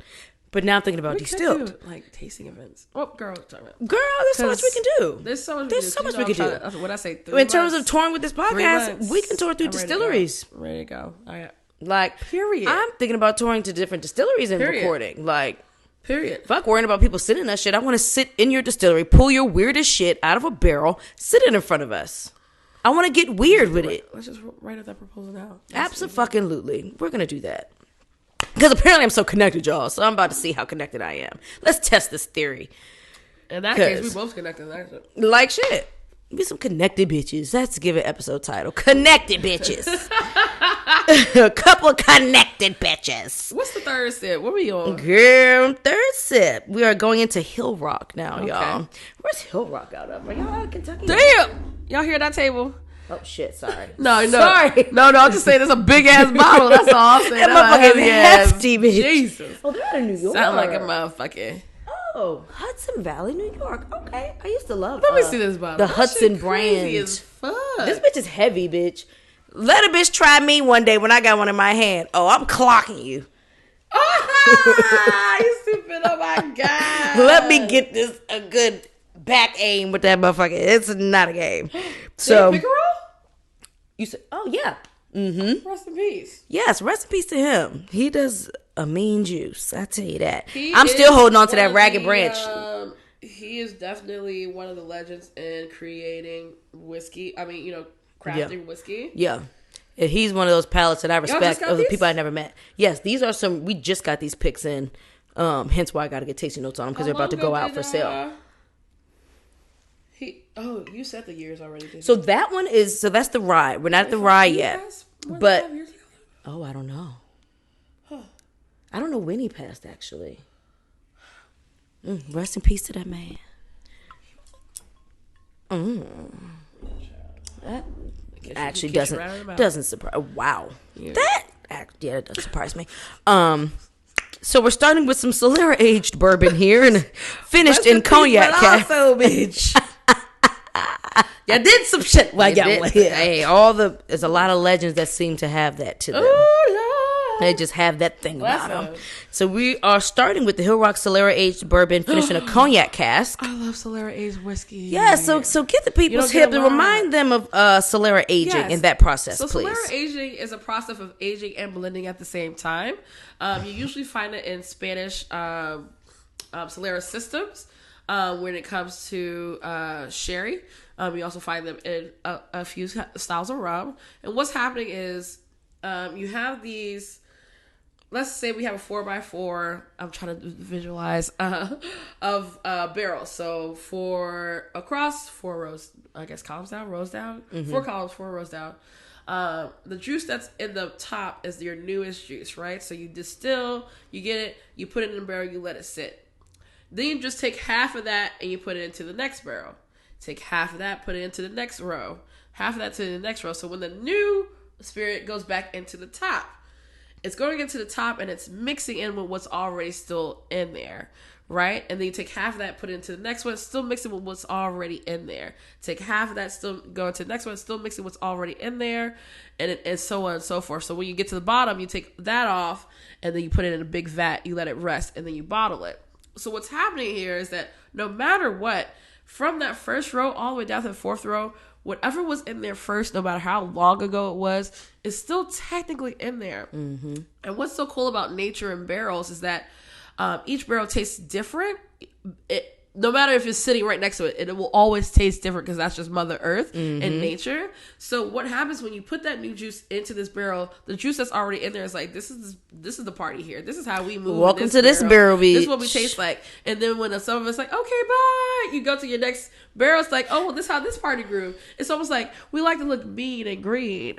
You know what I'm saying? Like it's almost like you remember what was the name of that fucking club? Ibiza. In DC, oh my God, it used to be popping during the college years. And they had like 5 different rooms. All of them played a different style of music. It's too. like that. Yeah, that too. Different party in each barrel. You know what I'm saying? Different party in each barrel, and each party is telling you how it's going. But also you have the characteristics from that master blend. So there's so many complexities that are happening, but the beauty of it is that with blending this way, you also have this consistency that happens at the end of it. And for me, it also just creates such a, like, my favorite Solera, I think the only one that I knew of was Blade and Bow. And when I tasted that off bat, I was like, this is my favorite bourbon. Like, hands down, still to this day. So we're about to see, well, I can't really fucking taste right now. We're going to see how this feels on the mouth. But, I didn't know there was another one out there. I'm pretty sure there are definitely more, but this is so I think Hill Rock makes it a thing to Solera age their stuff. I love that. I think it's such a cool way to be complex and have consistency at the same time. Without you having to be like, we need a little bit more of this barrel, we need a little bit more of these barrels. Like, this math that you have to do is kind of just like, we know that this system is going to work. You're just letting nature do its thing, but at the same time having a system to it. There's still like some math thing that they have to do at the end. It's just to make sure it's consistent through the other bottles, if that's your goal. Yeah, like some people they don't want it to be exactly the same every time. Each one, so that's also really cool. I tend to like a surprise in a bottle, like when there's not consistency among all of them. I like to be tasting through different stuff and get different things. And that's not saying be different from the core of what your juice is. Like the core also has to stay the same, but like when it has like different notes popping out here and there, really fun, really cool. Yeah. I don't have all the deets on this pick yet, y'all, because we technically haven't put it up for sale yet, but it's coming. Me getting these notes is a part of that. So you will have more information on this on Seelbachs.com and on the Seelbachs app when it is time. And while I'm at it, don't forget to use the promo code SOUL when you are ordering all things Seelbachs. When you are a Soul Palate patron. Yes. You get great things like free shipping. Yeah. So, promo code SOUL, when these are released to the public, because first they go out to the Breaking Bourbon group, because this is a Breaking Bourbon pick. Love it. They get first dibs, obviously, and what remains will go out to the public, and you'll be able to use your free shipping and do all the great things. So this is a bourbon, yes? Yes, this is a bourbon finished in cognac cask. Okay. So because of that, y'all, it's not going to have an age statement because of the Solera aging. It's multiple ages in there. Right. Also, we are at a whopping 113.5 proof. Heard. I mean, first of all, it smells nice and sweet. Let me see. Nothing.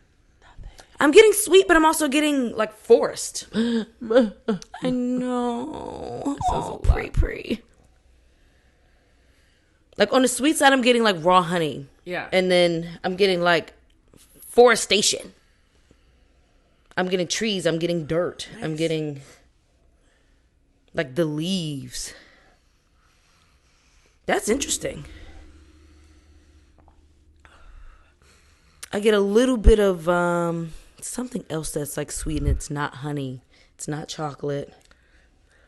Not dim. It's not caramel. Maybe it's Demerara sugar. Maybe. Because it's something rich. Not brown. Yeah, it's not brown sugar. Yeah, I think it's Demerara sugar. Nice. Yeah.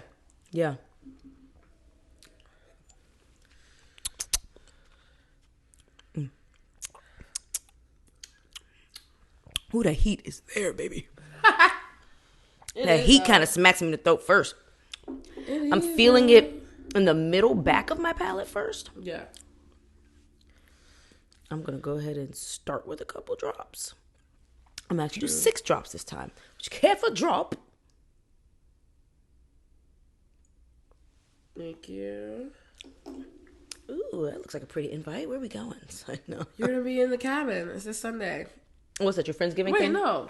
You're not doing anything this Sunday. Yeah, no, I'm not. Ooh, what is it? I was joking, but now I'm Friendsgiving. serious. Okay. Who's this? Is it somebody I know? Do say. Oh, okay. Thanks, fun. Tara. Oh, yes, fun. Oh, I want to go, yeah. I'm putting you down. Bet. I'm loving all the sponsor shit. I'm going to a Scotch dinner tonight, sponsored by some Scotch brand at Bourbon Steak, and I haven't been to Bourbon Steak yet. Oh, so my God, you're going to love it. I'm so excited. Bourbon Steak is so good. Shout out to Mary Kelly. Thank you for the invite, actually. I really appreciate her thinking of me on that. Yes. I'd be surprised sometimes by the shit I get invited to. Because I'm always surprised that I even cross a person's mind. Not going to hold you. Because I guess that's the non-narcissist in me. I don't assume that, like, I'm just going to be crossing people's mind. Yeah. So I'm always very, like, excited when I do. I love that. We love the invites, baby. Yes, please keep inviting me to things because I'm manifesting sponsored dinners in my life because I love to eat out and dine. But I can't afford to keep arguing with my wife about the budget. So I'm manifesting shit that I don't necessarily have to pay for. At least not all of it. Let me see. Let's get past this heat.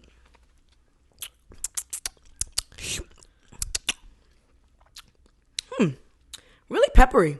Yes. A lot of black pepper on the front. It's waxy, too. Yeah. Like, waxy right in the... On the sides of my tongue. I also get like a... What is that sensation?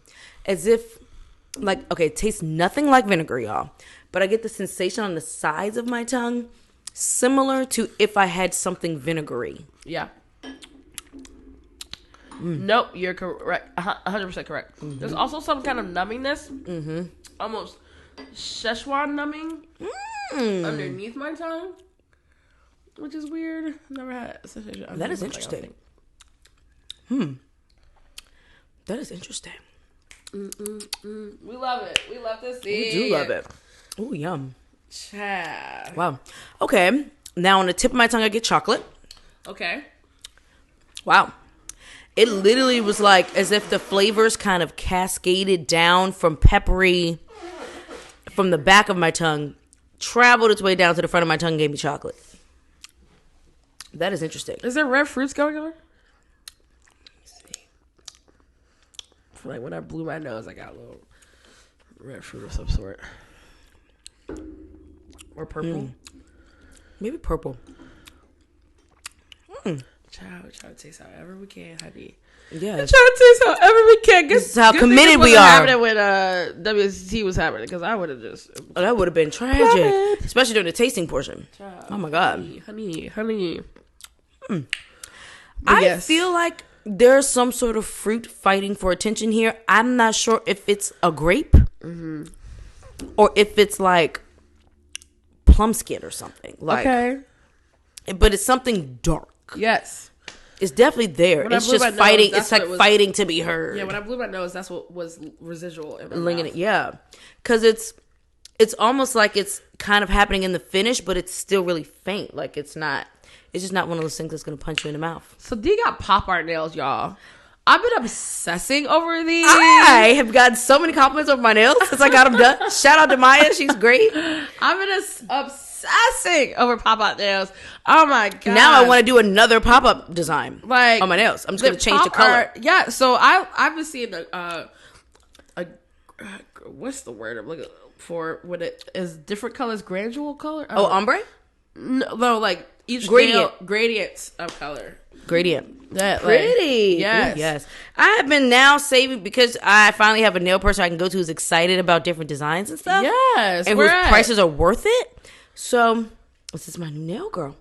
Oh, I love that. That's crazy, right? Oh, I love that. And it's right in my same like color wheel. Yeah. That blush and that brown. I love that. But like, look how fake they look. Like, it's like someone's real hands. I love that. Oh. And they did coffin too. I haven't seen people doing coffin. I've been seeing people do the stiletto. Yeah. Oh, I love that. That's so cute. That is gorgeous. Oh, yeah. See, I've been finding all that. Now the fucking, my whole algorithm is fuck. Ooh, pretty. I like that red. It's like pop art is so crazy. Like, it looks animated. It literally looks like animation on your nails. It's like I love that you did it with this bright red. Like, I don't know if you watched The Adventures of Gumball where they really, I love that show. This is how I feel right now. It's one of the few Cartoon Network shows I'll let play. Oh, I love that. That's I love one that of my show. fucking shows. I think that shit is hilarious. The jokes are so funny. The jokes are so good. But also, it's such a creative way of shows where it's like all different types of animation come together in one. Yes. Even with like real life things. So like, this is what it's really cool. That one is one of those shows that bring out my inner kid because it's not too often I get to tap into my inner kid. That wine color is cute. Oh, I love that. The blue's okay. Yeah, that wine color's gorgeous. Love That's that. So crazy. Well, I'll tell you what, my nigga's gonna have a lot of fun playing around with my nails now because I want to do different stuff like this. I'm just like, I've been saving all of the inspiration photos that I'm seeing because my algorithm is fucked. It keeps showing me nails now. So it's like whiskey and nails is all I see on my timeline now. I love seeing nails on my shit. Oh, I want. Please screenshot that and send it to me because I'm a purple bitch. Ooh. Oh, that's my type of purple.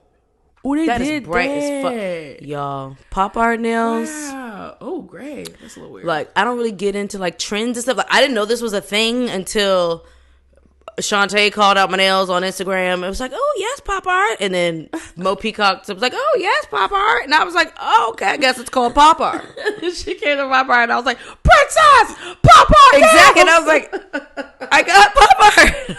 Didn't know. I just really liked the lines. And she just so happened to ask me when I was getting my nails done, you have any inspiration pics? And I was like, oh, I guess I did screenshot something. And it just happened to be that. I love and that. So she got excited. I was like, oh, I've been waiting to do this. And I was like, oh, great. Yay. Don't know what this is, but let's do it. Yes. And so we did it. And she did it. It was her first time. She did a great job. So oh, my God. I love her. Her name is Maya.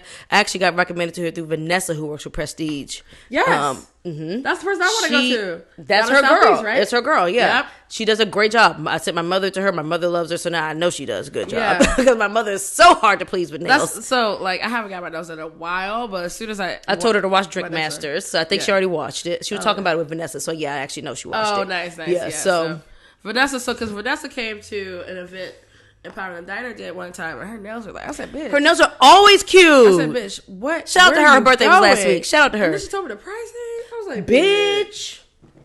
I ain't told nothing. The pricing is, regular prices, where we yes, I'm not gonna mess with my girl business because I do send people to her now. But I ain't telling y'all because I want to be able to get my appointments. Fuck that. Lit period. So, but her prices are great. Yeah. Mm-hmm. I know. She gonna keep me coming back. Too? Yes. Wow. She has a pedicure chair and everything. Yeah. Her whole dining room is a nail salon. I know. She's clean. Everything's fresh out the pack. I love that. It's great. So I've been wanting a black woman tech to support, and I'm finally so happy to have You know one. what? When you were saying who it was, I felt in my soul that it was going to be this woman. Yeah. Vanessa's putting her on. I love it. Yeah, she really is. She's putting her on, and thank goodness for you, Vanessa, because I've been looking. Her thing is Maya. Majestic Nails by Maya or something like that. We don't know it. I ain't going to tell you how to spell it. So, you can keep searching. But she's great. No, she's great. She's amazing.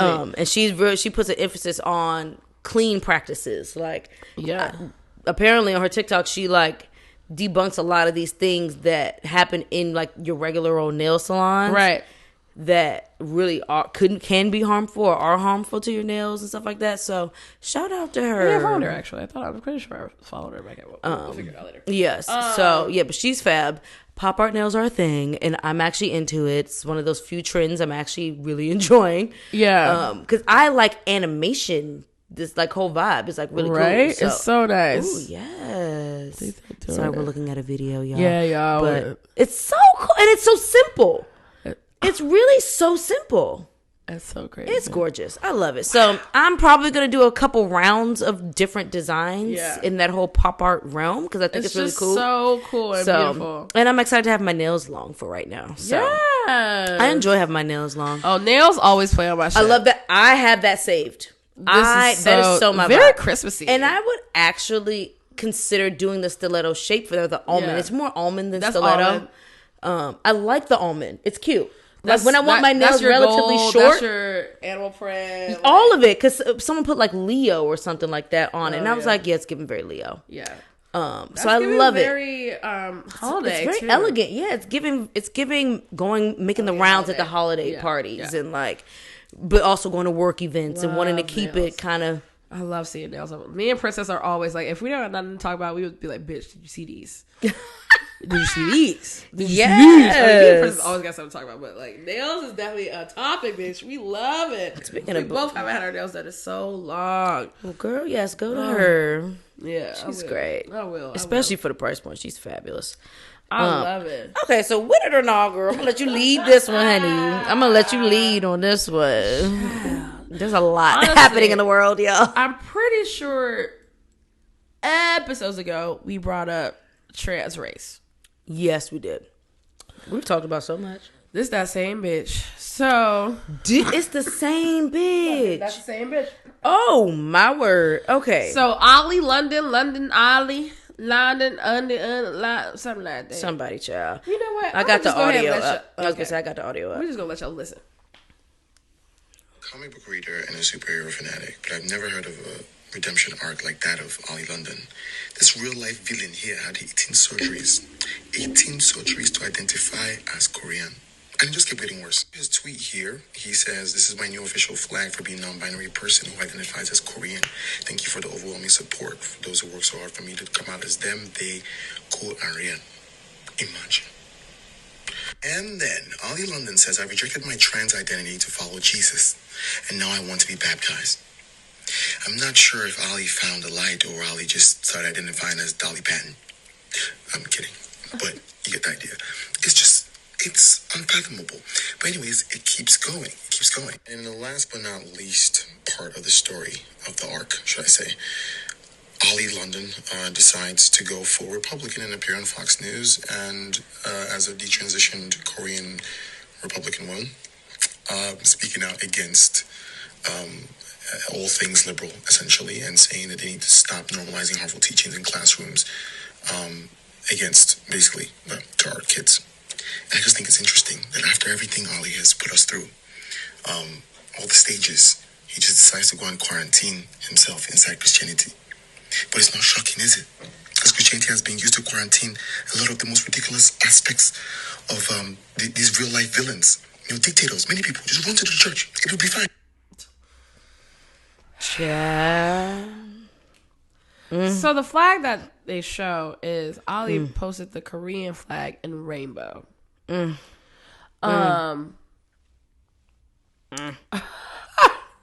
Baby. First off, we already wasn't with them. Trans race is not a thing. And I think we played that audio that when they were on and the black woman was like, that's just, you can't do that. Like, that's just not how that works. Also coming back from your trans race is also not a fucking thing. Like, it's just, for me, it's like, this is the shit we're talking about. How people in very privileged groups get to choose when and where and how and why they want to be what they are. And that's just not how that works. You just, like, I mean, in their life it does, right? They have a shit ton of following. Actually, I've never seen their page before. But they have this following. They do these things. And it's just like, no. No, I'm not with it, Ollie. Honestly, I want you to get your ass beat. I'm not going to lie to you. Like, I want a group of Korean people to beat your ass. I'm not going to beat your ass because you didn't try to be black, you know? But I just think it's what I'm afraid of constantly when we already went to it. It's just the reach that this idea that trans can be trans, whatever the fuck you want it to be. And that's not what the idea of transgender comes from. Okay? We all have female and masculine energies within us, regardless of whatever you want to say. That is just what it is. You may be cis born a certain way, but the energy within you is always a mixture of feminine and masculine. That's just what that is. You do not have mixed within you different races. I'm not just born with, the feeling that I am fucking, I don't know, Australian. Crikey, mate. I can't transition into something that is literally not even connected to me at all. Like, whatsoever. What are we fucking talking about? Into my core. No. You can fuck off, crikey, mate. Like, get the fuck out of here. You can fuck off, crikey, mate. Like, the fuck? Ooh, that's fucking hilarious, bro. It's just like, and so, like, if you are out there listening to this podcast and think that you're going to trans race, please stop listening to us. Because fuck you. I'm sorry. No. It's not a thing. It's not a thing. And I'm sick of you delusional motherfuckers encapsulating yourself in this veil of Christianity. That is a lot. Thinking that, like, I don't even understand what people think that does for them. I mean, coming from a church background, I'm like, the feeling is so that, not into like, religion at all. You dive into this and then everything's gonna be okay because you have this faith, right? I have this faith, so everything's gonna be fine. It's gonna work out. It's gonna work out. It's gonna work out. I have this faith. I have this faith. I have this faith. I messed up, and this is gonna save me. I messed up. This is gonna save me. I messed up. There, I'm fine now. I'm okay now. I'm okay now. Like, it was a way for closeted, gay men and closeted lesbian women to dive into religion because it was like, I have to. There's this will fix me. This will fix me, and that's just not what that is. You are who you are, regardless. Exactly. Those things are no matter how much you try to pray the gay away, but no matter how much you try to reject who you are, but you are not another race ever. You are never another race, beloved. Ever. You could change religions and beliefs all day long. You will never be another ethnicity than the one you were born into. Period. No matter how much you spray tan, nip, tuck, pluck, suck, and fuck your way into a different aesthetic. That's just not a thing. You're tripping. You're tripping. It's really weird. Period. It just falls under the weird umbrella. Just weird. Wait, you're tripping. Fucking weird. It's really creepy. Not a thing. It's quite scary. It's not a thing. Like, it's giving a little sociopathic. Yeah. Like, I don't understand how you can, like, so drastically far remove yourself from who you actually are. That's a lot. Right. Like, sexuality is not a choice. Race also is not a choice. It's just not a choice. Ethnicity is not a choice. These are things we're just born with. We just have. And we're just meant to embrace, guys. We're just meant to embrace it. That's all. That's all you got to do. It's the going backwards for me. Like, bruh, you did all these motherfucking surgeries to just go back. And call it... Why do you have so much money? And call it finding Jesus. Why do you have so much money? Child, because the followers and the supporters that makes no sense. Are funding this bullshit. That don't make That's why. sense. That's why. Like, child, fucking Ollie London. We not with it. In case y'all needed to. We not with it. In case you needed to know. But I did put a with it on the list today. Yes. Perfect segue. So we, not we, but what is their name? The Gentlemen's. The Gentlemen's. This is kind of long. I don't want to play the whole thing because it's a 6-minute video. Oh no. But two gentlemen, they're radio hosts. They own the actual trademark to White Lives Matter. Mm-hmm. So in response to Kanye trying to have shirts or either sell shirts with White Lives Matter on it, it would be illegal for him to do that. He can't do that because they own this. They own the trademark now, so anything that has White Lives Matter on it has to go through them. Yes.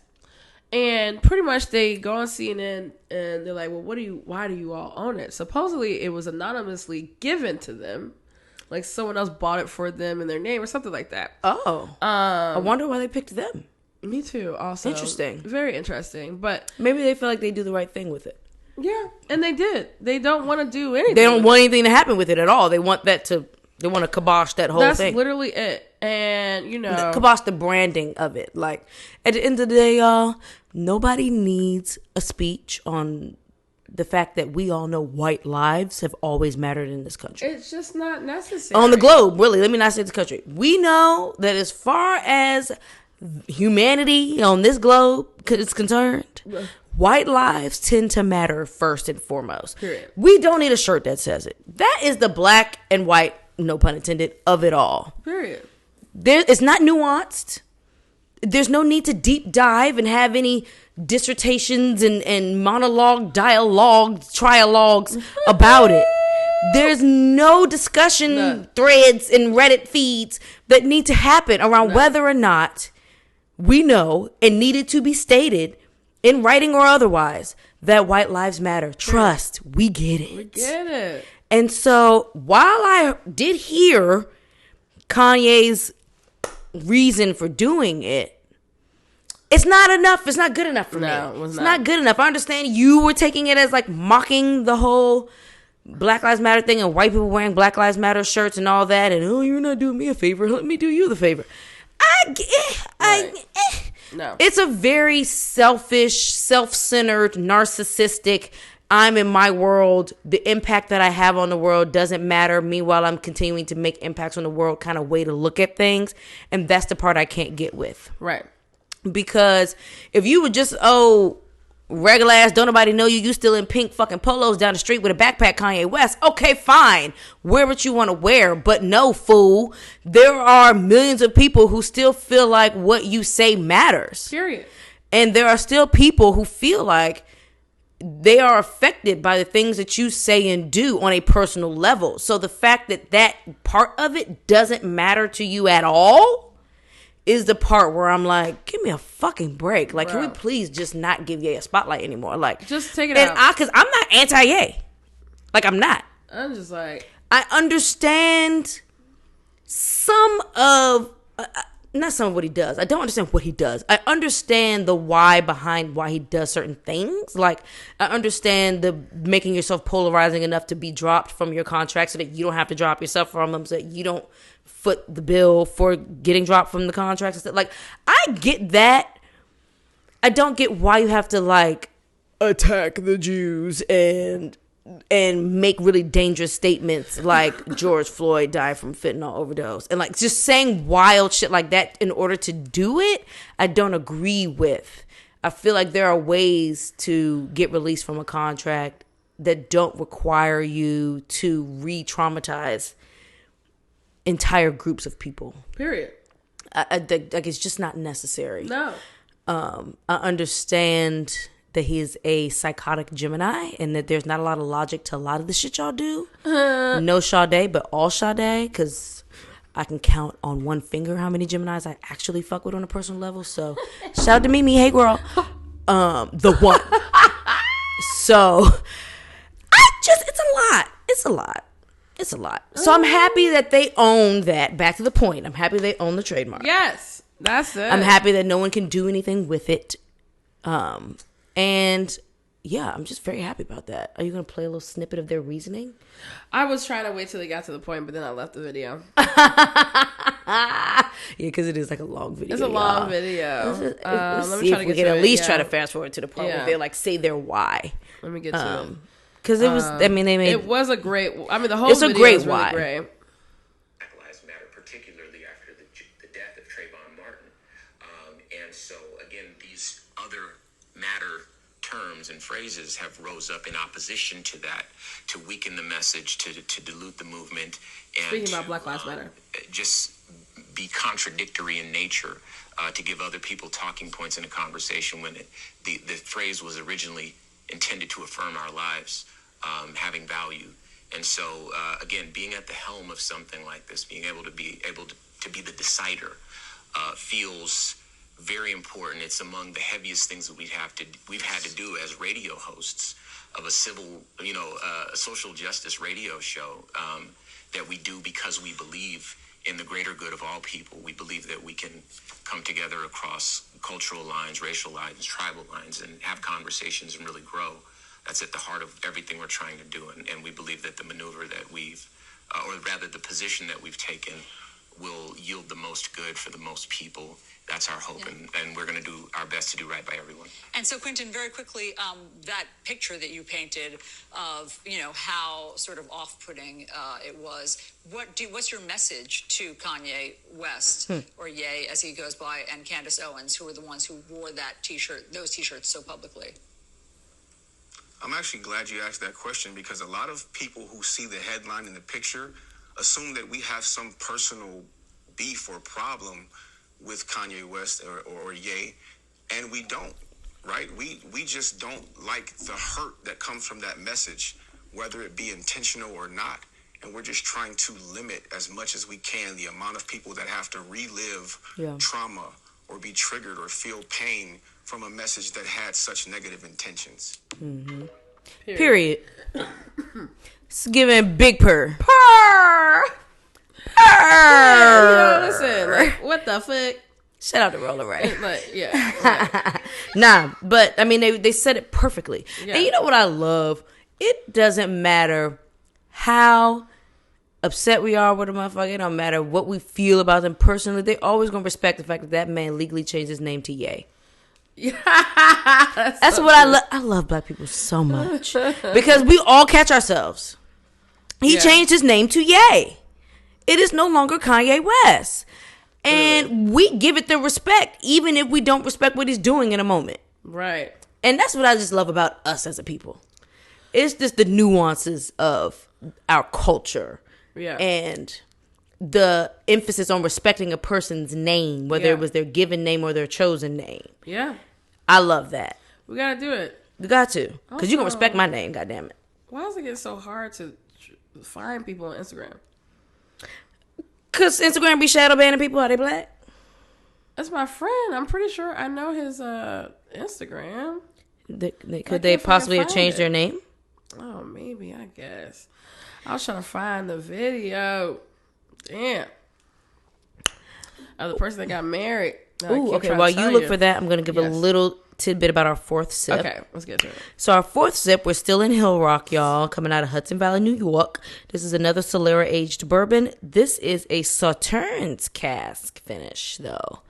Okay. Shoot, I keep forgetting. Sauternes, that's a type of wine, right? Yes. Okay, yes. So it's a Sauternes cask finish. Who is A.D. Bernard or B-Hop?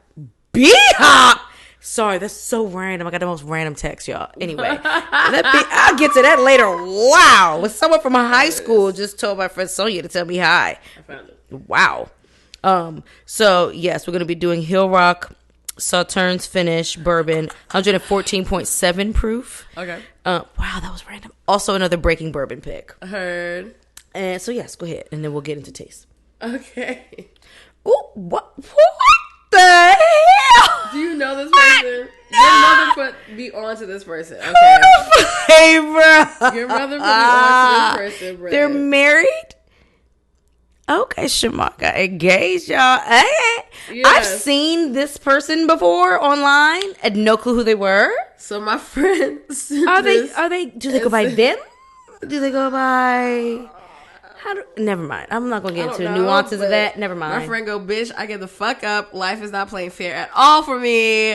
I'm going to head out. I said, bitch, I'm gone. I'm out. Invisible. I'm out. Get me out of here. I cannot. Hey, bitch. Where is the next dimension? Bitch.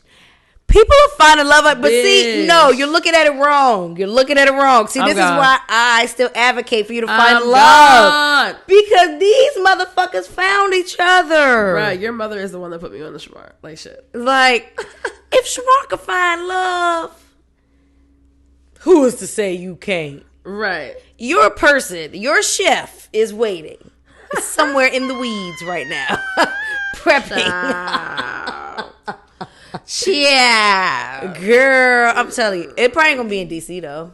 You gonna meet them somewhere else. Yeah, it's not gonna be here. These not gonna be here. Dumb.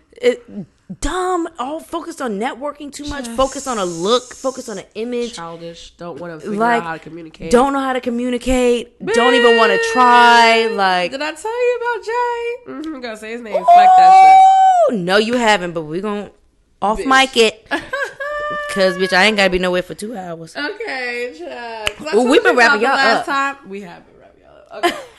We have it. Okay, let's go to fourth sip. Fourth sip, right? So I already gave y'all the scope of the fourth sip. Oh, that's interesting on the nose. I tried to go smell anything. Can't smell it. Cause it's worth a try, bitch. It's worth a try. Oh, so I can definitely tell it was finished in a wine something. Okay. Just because that like grape essence or whatever is there. That oak spice also very much there. It's given like oak spice, but also pepper spice. That's on the palate. I can feel it. Woo! Wow. What you said the proof? 114.7, so approaching 115. That's definitely. Oh Jesus! Hotter than the last one. Oh yeah, drop me, baby. It's hot. Oh yeah, might as well. Give me a little couple. Yeah, that's good. That's good. Thank you so much. Ooh, but that water immediately opened up to chocolate. Ooh, nice. Ooh, a nice chocolate too, like a rich dark chocolate candy bar type chocolate. That sounds good. I should have brought my last little bit of cacao truffles. Last night. I was laying on the couch, tasting that Russell's Reserve, and eating cacao truffles that I rolled in some molten sea salt. That is dessert for me, y'all. Yes. I don't know if that's a little old lady of me or what, but all I needed was that cacao truffle dipped in a little molten sea salt, just a little sprinkle with a sip of whiskey. Bitch, that's dessert. I love that. It's giving digestive. Hell yeah. I can't wait till I start hosting tastings. Because I want to have all the stuff that I like to pair with whiskey just sitting around the room. Like, taste what you want to taste. I'm going to work on that, y'all. I'm really bad at putting myself out there with my ideas just because my fear of rejection is so intense. But I've never died from rejection. No. So I got to get over that. Just do it. I have to get over that and just fucking do it. Cause and that the whole step up thing helped kind of reaffirm that notion of like, bitch, it ain't gonna kill you. Yeah, it may even help open your eyes to what you already are blessed with. Yes, was my takeaway. So here, you universe. But anyway, God, yes, that cacao truffle is there on the nose. Let's see what it did to the palate. One more topic, then we gotta go. Yes, child. One more topic and one more sip, and then we're gonna wrap it up. We're gonna wrap it the fuck up. But we got a couple topics that we're gonna roll over into the next episode. Yes, because they will still be relevant by that next episode. Like my with it or not, I'm gonna roll that over. Yes, and then also my my what's tea, I'm gonna roll that over. Okay. Yeah, we're gonna roll that one over because that's just wild. If you haven't seen the Savage 50 show, oh yes, it was amazing. Shout out to Paris Gobel, because when it started, I was like, all right, what's going to happen? Like, what is this going to be? Is this going to be redundant? It was not. Wow. It was not. I was a little like... It's yet to be redundant, though. I was like, I still don't know if I really like the lighting. It was outside in, like, the desert, right? It seemed like it was, like, probably, like, outside. It looked like it was outside, yeah. The mountains and shit. Like, they went to Palm Springs and did it or something. But, I think I'm still not a fan of the lighting, per se. Just because... You know, there were bright lights directly the on the camera, where it's like you're trying to see like the movements and stuff.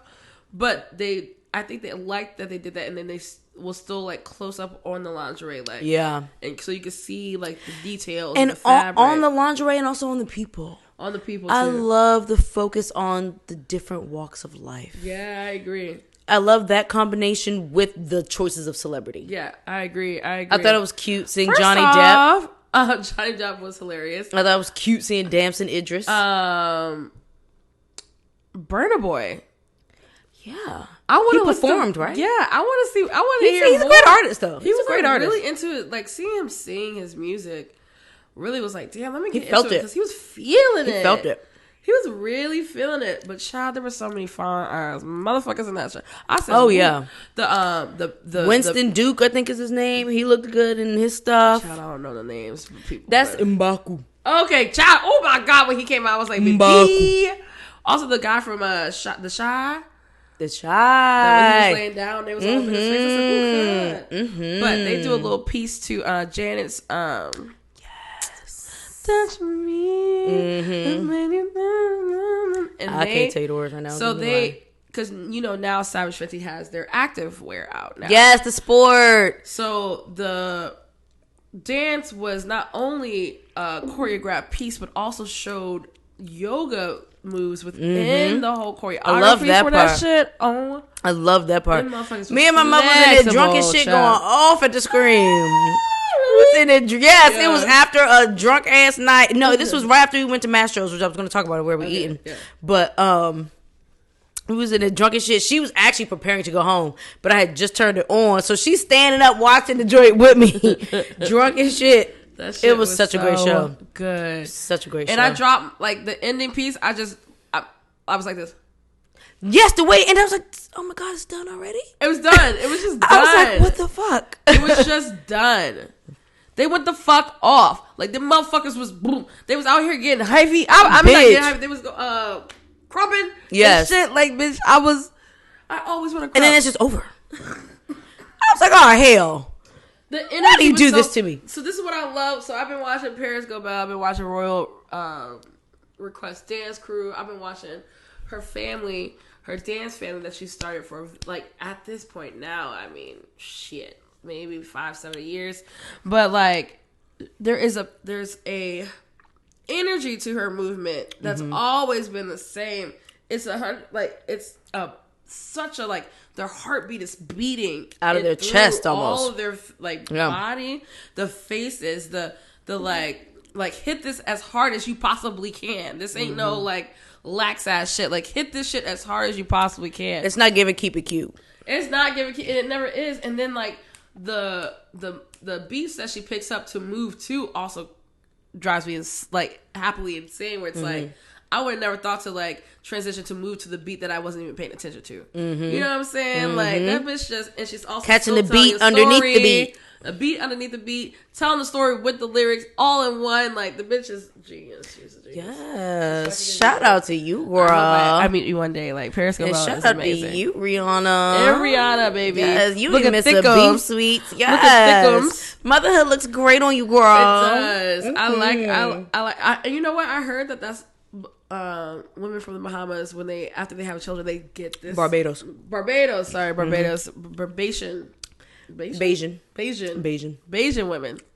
get this this type of weight after having a baby. Like, it's always like a certain transition into it, so it's kind of cool.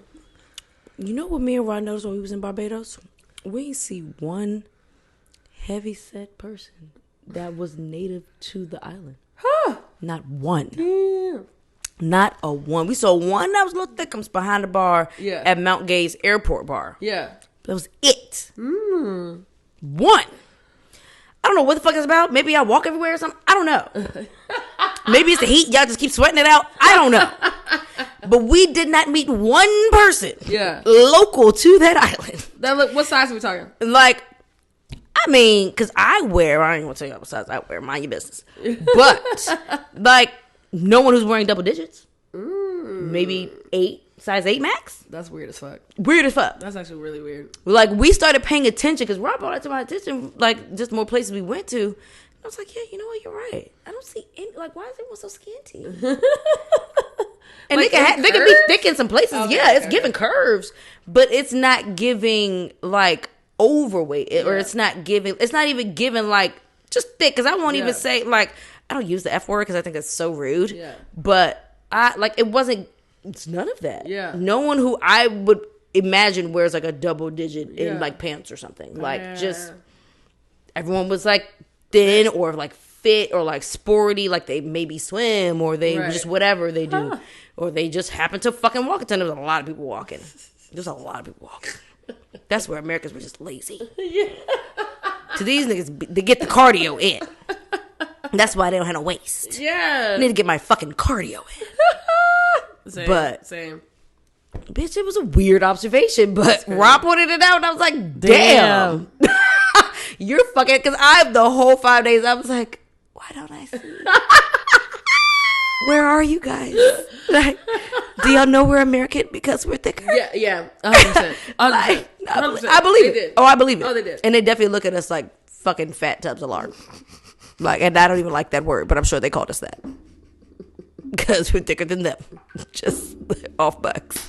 It is what it is. It is what it is. America, but that's already the caricature of the average American. Yeah. It's like some big John eating fucking steaks and fried chicken and shit, and not doing shit, sitting on a scooter.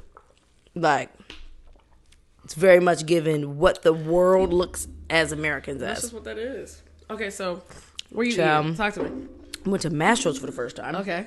Fucking delicious. We sat at the bar. Uh-huh. I wouldn't sit at a table. Yeah. But I definitely would go back and sit at the bar. I mean, we had a whole dining experience at the bar, though. Like, it was great. I love doing that. Yeah. Okay, we do that. We did Yardbird. Which we need to go back. That was good. That was a good time. We need to figure out someone to sponsor our next date. I'm ready. I'm ready to go eat. Because I'm ready to go dine. But we went to Mastro's on Friday. We went during their happy hour time, even though they don't have a happy hour anymore. Mm-hmm. Found out on the spot. But whatever. We went for dinner. I made a pretty good martini. I had to tell him not to shake it. Yeah. Kind of sick of people shaking my dirty martinis. I shake a dirty martini. I've had shaking dirty martinis. I'm not mad at it. I shake it because of, like, I've always learned, like, juice you shake. Like, I know some people. Yeah, I guess because it is brine. Yeah. I mean, that makes sense. I'm learning that people don't want them shaking, but bitch, you don't tell me nothing, I'm shaking that bitch. Yeah, and that seems to be across the board with bartenders as a thing. And I didn't realize that. But I told him to stir it. Yeah. And then I almost kind of wish I told him to go ahead and shake it. Just because it made it really strong. He didn't put enough brine. That was the issue. Okay. He didn't put enough brine for me. So once I added more brine on the side of my own, I was happy with it. But it just started out, like, I don't need just shaking gin with a splash of olive brine. Like, no. Give me that. I want that brine. Yeah.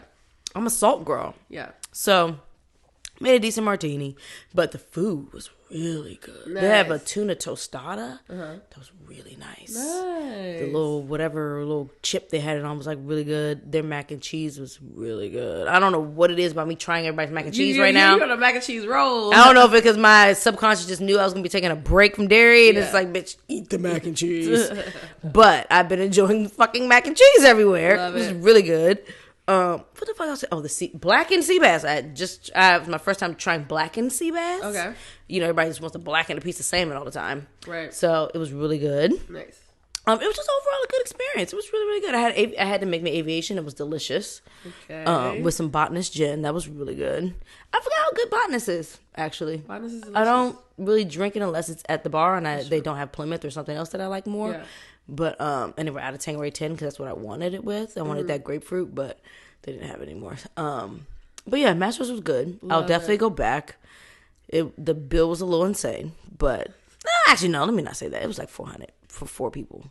Oh, it was 4 people. For 3 people, technically. That makes sense. Gratuity included, no? No. No, that was gratuity. But I mean, but we enjoyed us. I was going to say, we also didn't shy away from ordering what we wanted. Right. So, shout out to my mom. Thank you. She treated us. Oh, thanks, Mama. Yes, it was good. Mommy Warbucks. Thanks, Mama. It was given. Yeah. So love you. Mean it. It was great dinner though. Nice. So yeah, I'll go back to Mastro's. Right. The last time we did record, I did go to Chef Jaren's night at what's the name of the place? Taco Tuesday at Jackie's. That's what it's called. Jackie Lee's. There we go. Jackie Lee's. Just as good as we remember. Yeah. I got my crunch wrap. I was so satisfied. Yes. I kind of want to. Oh yeah, I'm going to dinner tonight. Never mind. I kind of want another one, but I was like, I can go tonight, but I'm going to one of these Tuesday. Okay, so next Tuesday, let's go. Okay, let's do that. Yeah. God, it was so good. Yeah. And then I had a shrimp taco. So good. Yeah. I think I had to make me like an aviation martini or something like that. But yes, Chef Jaren's just as fab as we previously gushed about. So it's worth it to go on Tuesdays and go visit him. I do want to go back. I told him next time I go back that I would drag you with me. So yes, and we're still gonna go to this burger place. So we got a couple. Oh my God, I went yesterday. Girl, Not yesterday, Sunday. How many times have you been? Oh, no, yes, because I talked to you on Sunday. Yes. You told me you were going. Yeah, with so Montana. yes. So it's been 3. I think this is 3-4 times. I was gonna say it's approaching 4, bitch. If it's not already 4. So Because I at least know 3 times. it was still good. It was still very So good. yes, I want a good burger and I want a good another crunch wrap because I'm just loving the crunch wraps right now. But yes, you kind of already talked about Real Thirst, so we won't get into that too much. Yeah, no. The French place that I went to though was amazing. I think it was called like Les Joie, some shit like that in Brooklyn, right around the corner from my hotel, and it was I guess Williamsburg area. Mm-hmm. I started with I love Williamsburg. oysters. Yeah, it was great. It's a great area. That's where Julia lives, so it was great. Yeah, and Will too is essentially in that same like lives in area, Bushwick, yeah. like not far from the not Williamsburg far, area. Because where my hotel was, when I stayed at Williamsburg Hotel, wasn't far from where his apartment was in terms of Uber. No, he was 20-minute drive from me. Technically, because were y'all staying in Manhattan or were y'all staying in Brooklyn? we were staying in Brooklyn. Okay, we nice. stayed right next to Llama Inn. Nice. So I was a 7-minute walk from Julia. So Okay. definitely gonna see her. Okay, and I do know where Julia lives at. So Yeah. okay. So she's right next where to where Bonnie's- that Duce cookout happened. Bonnie's. So I was near Bonnie's. that There we area. go. Okay. Nice. It's a good area to be in. Yep, it was good. So I started off with a delicious dozen oysters. $2 an oyster was the happy hour. Oh, bitch, yes. $2 an oyster is a regular price. $24 is regular price. $24 is regular price. So whatever, But that was the in happy DC, hour. they're trying to charge you $24 for a half dozen now, though. They're trying to. If you go to Key Street Oyster Bar, you can get $1 oysters, and they're fucking delicious. And their happy hour is fucking great. I haven't been to King We haven't Street been Oyster to a while. Bar. We haven't. We went one time when it was, and we sat outside. Remember? Is that- It was that's on not the First wharf, Street. It's is like it? Noma area. Okay, Noma area. We haven't been in a while. That's been a while. Okay, yeah. Yeah, we need to Got go you. back for sure. Because when we saw Roby. Roby came to meet us. Okay. Yeah. We ran up to tab on that joint. We did a little bit. We was drinking. We was eating too. And then started with oysters. Then I had a delicious French onion soup. I hadn't had French onion soup in years, actually. Me neither. It was Because not everyone makes a good one. It was really, really tasty. Then my next dish was the French onion dish, and then I did it was a chicken. It was like a chicken breast over top of mushroom gnocchi and mushrooms. A lemon gnocchi. Sorry, it was a lemon gnocchi with mushrooms, sauteed mushrooms. It mushrooms. was so good. The mushrooms at Mastro's, bitch? Yeah. Bruh. I was so surprised. The mushrooms were the star. How did I forget the star? I love that. Sauteed and garlic, and they cooked them whole. Yeah. Girl. Also, anyway, everything I missed. I had just came in right before their dinner menu, so I kind of had that was what was on their lunch menu, which was really cool. Nice. Everything was $20. Drink was $20. Oh, but they had, instead of an espresso martini, they had a dirty chai martini. Wow, was it good? It was amazing. I had a really good chai martini, but it was meant to be like a dessert cocktail at Daru. That was fucking delicious. So I like chai lattes. I love them. So they just did like chai spices with vodka, shaken, and like a chai tea. Similar thing at vodka Daru, they and did it with shaken. rum. Yeah, no cream, nothing. It was it still came out. I think I have a picture of it. It still came out frothy and everything, and it was like, I was like, damn, like if I were to like, own a bar, I would want to switch over to like other ways to caffeinate and make those martinis. You know, instead of like staying espresso. Yeah, because even like a matcha martini would be pretty cool too. Yeah, hell yeah. There's definitely a way to play on that. And the color presentation of it all would be nice. Yeah, yeah. So, but it was the best gnocchi I've ever had in my life. Like fluffy, soft, like. Not thick, I feel like some gnocchis are just a little too thick. Where sometimes it was it's like gummy and chewy. It was just a pillow. I was like, this is amazing. Yes. The skin on the chicken like had that right amount of crisp while still being juicy. And then French food. Oh, I can't wait. We're gonna eat French food tonight. French food has that that savoriness and umami-ness to it all the time, right? Like it's not really like salt or pepper. I'm loving it's French just food like lately. I had good French food in good, Chicago deep, too. rich taste to it. Like I didn't ask for salt or pepper because I just didn't need it. Like the juices of everything that was around was just it perfect. did what it needed to do. And nobody was in there. I was the only one dining. Nobody was in there. Why was they questioning what you was ordering then? Like, Be happy that I'm ordering this much, bitch. It was like they ended up being nice towards the end, but you could tell like it was They're just, trying to like, figure you out. It was slow service. It was all this stuff. I was just like, why is it so slow? Like, let's go. But the French onion soup, I ate the whole thing. And I knew I was gonna be full. I couldn't finish my dish because I had to go. I would have finished my chicken, but I had to go. I had to go to the show. Bitch, I was so satisfied. I love it. And I was comfortable, and it was just a beautiful small spot. Like, there's so many places in New York. I can only imagine that it's hard to even keep a place full. Yeah, honestly. Yeah, but there's millions of people in this one fucking state. That's so true. And that millions like, of people, like the state in the fucking city of Manhattan. Yeah, like that like, makes no sense. This one little, not even little, because it's big as fuck. Because then you've got Manhattan, then you've got Brooklyn, then you've got Long Island, then you've got New Jersey right here across the turnpike or whatever the fuck y'all call it. Literally. Like, it's too much. Too much. Honey. It's giving too much. Too much. We got one more taste for y'all. Yes. And it is a rye whiskey, child. Hill Rock Double Cask Rye. Right. What are the double casks?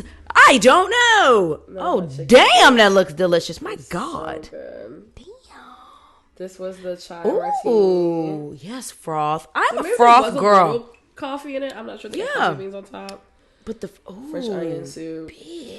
That shit was good. Ooh, this all looks so decadent and delicious, y'all. So good. My oysters. Ooh, yes, you dressed them up too. I love my drink. On the other hand, a lot of people dress up their oysters. My first drink was trash, so it was Really? Lillet Blanc, strawberries, cucumber, mint, and like a spritzy. I thought it was coming out as a spritz style. Them motherfuckers just muddled all this shit together. Oh no! Shook and dirty dumped. So I'm sipping chunks, chewing on strawberry and mint and cucumber. Oh my God! Why would you not double strain all that? I made it through, but it was nasty. I said, "Oh, I hate chewing on." Do you think it would have been good if they had double strain? Absolutely. You can't go wrong with. Oh, fucking why didn't you strawberry ask for a mint. double strain it then? You a drink master, bitch. Oh my God! Like, see, I'm infamous for. Can you? Okay, I was going to. I want to love this, but can you just do this? I was going to, and I was just like, I just didn't feel like. I'm not coming out of bartender retirement until you open your bar. Look, I'm gonna have a great ass bar, man. It's in my. I know. I'm ready to start the conversations on. Start the process. Start the convos. Oh, I mean, I feel like the convos are gonna start being brought to you, but also just technically, even if it's like just getting clear with yourself, like put the pieces of your vision board together. So I already have down my to journal the finishes I already have my journal written on most of how I want it to be done and the layout and the different rooms and what it means and blah blah. It's just now just really about, especially even with my own brand, it's just about getting the paperwork done and finding a team to do the paperwork because that's everything. That's everything right now. It's the team. It's the fucking team. I am not the business savvy girl. But I've now not yet. You will be. By the time you open your bar, you're gonna have to be, because you're gonna have to. I mean, it's good to have a team. Overlook it. That's what I was gonna say, because you just have to know what you're looking at. I still have to overlook it, but and so people don't just try to tell you anything. Right? Yeah, I'm gonna still have to understand what certain things mean. Like I'm definitely gonna be. I'm definitely the girl that's like, what does this mean? What does this mean? Yeah. But at the end of the day, like I'm just gonna not to be for that to be your primary focus, but just still knowing what you need to know so that you know what a motherfucker telling you. Right. Well, that's the point. And what they not telling you. Well, that's the point of my team, I would think, is that we're sitting down for you to be like, these things means this. You need to insert this because it means this. Like, that's what I mean. Like, that's the one that's just completely, it's just like taking it off your plate and running with it. Yeah. Everything always comes through me first, like, no matter what. Yes. So by that, it needs your sign off more than anything. Like, no, I'm not crazy. This is odd. Okay, so this Hill Rock Rye, okay. It's a double cast rye. I don't know the two casts yet. We'll have that information by the time we're over 2 hours, aren't we? Child, yes. It's okay. Look, it's been a minute, y'all. Yeah. You can split this up into two. You can come back. You can come back. Take a break, have a sip, and come back. Anyway, I don't know the two casts yet. We will know that by the time these release. Okay. 5.22 years old. Why they got that specific, I don't know. 115.5 proof. Okay. On the nose, it is very odd. Not odd in a bad way, just odd. Like, I don't know what to call it. Okay. Like, God, this is where I wish your nose was working. Girl, I'll pull something out, but quick. Okay, so it's giving me stone fruits for sure. Okay. Like dried stone fruits. but there's also this funkiness that's there. Yeah. And I don't know what to call that. I mean, the stone fruit is there. Like, for it to be a rye is not very spicy. For the YouTubers, she's moving around so she can clear her nostrils. She's not, it's not Tourette's. I'm trying. Ooh, yeah. Heavy on the stone fruit, heavy on the, like, earthy, soily, minerality forward kind of funk. Wow. That is interesting. Giving, like, wet grass. Oh, wow. That makes sense with the rye, I feel like. Yeah.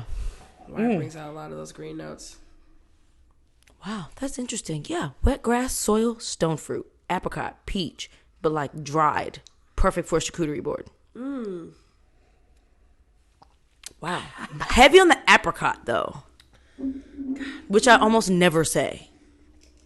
Oh, God, it's hot.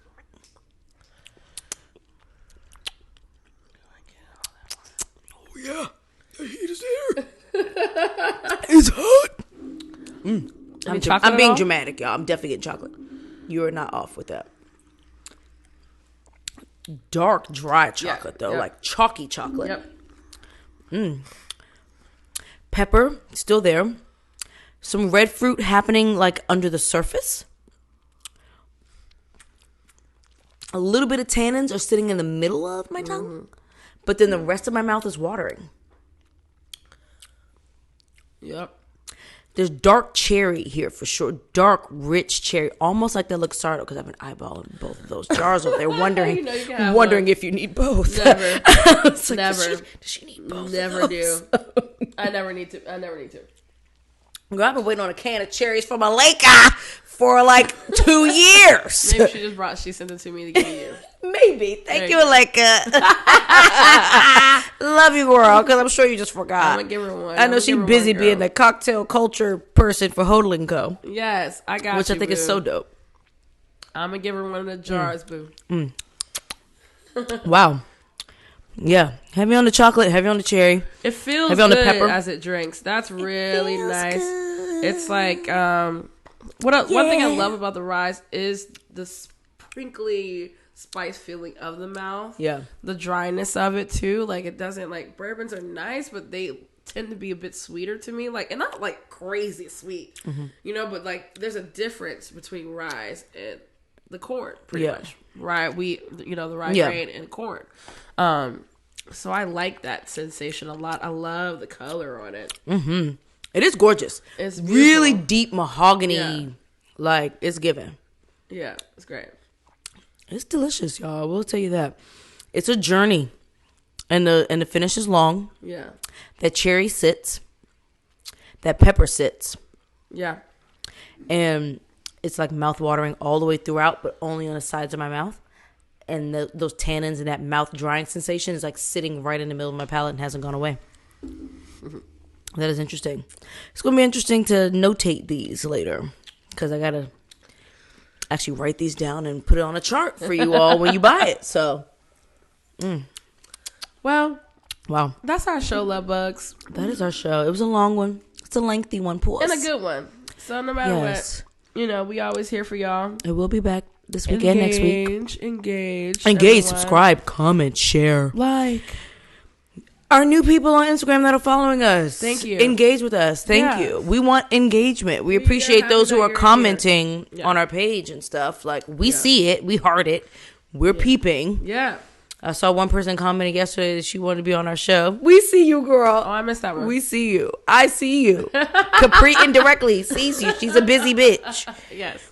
But we see you. Yes, we do. And we appreciate the sentiment, for sure. Sure do. If y'all we're going to re-offer this. If y'all have any spirits or topics or categories, whatever you want us to cover on here, let us know. If we can make it happen, we can. Sincere asked for Sherry. We gave her Sherry. Yeah. So tell us. Anything that y'all want us to dive deeper into, we have no problem doing so. Let's do it. So let's do it.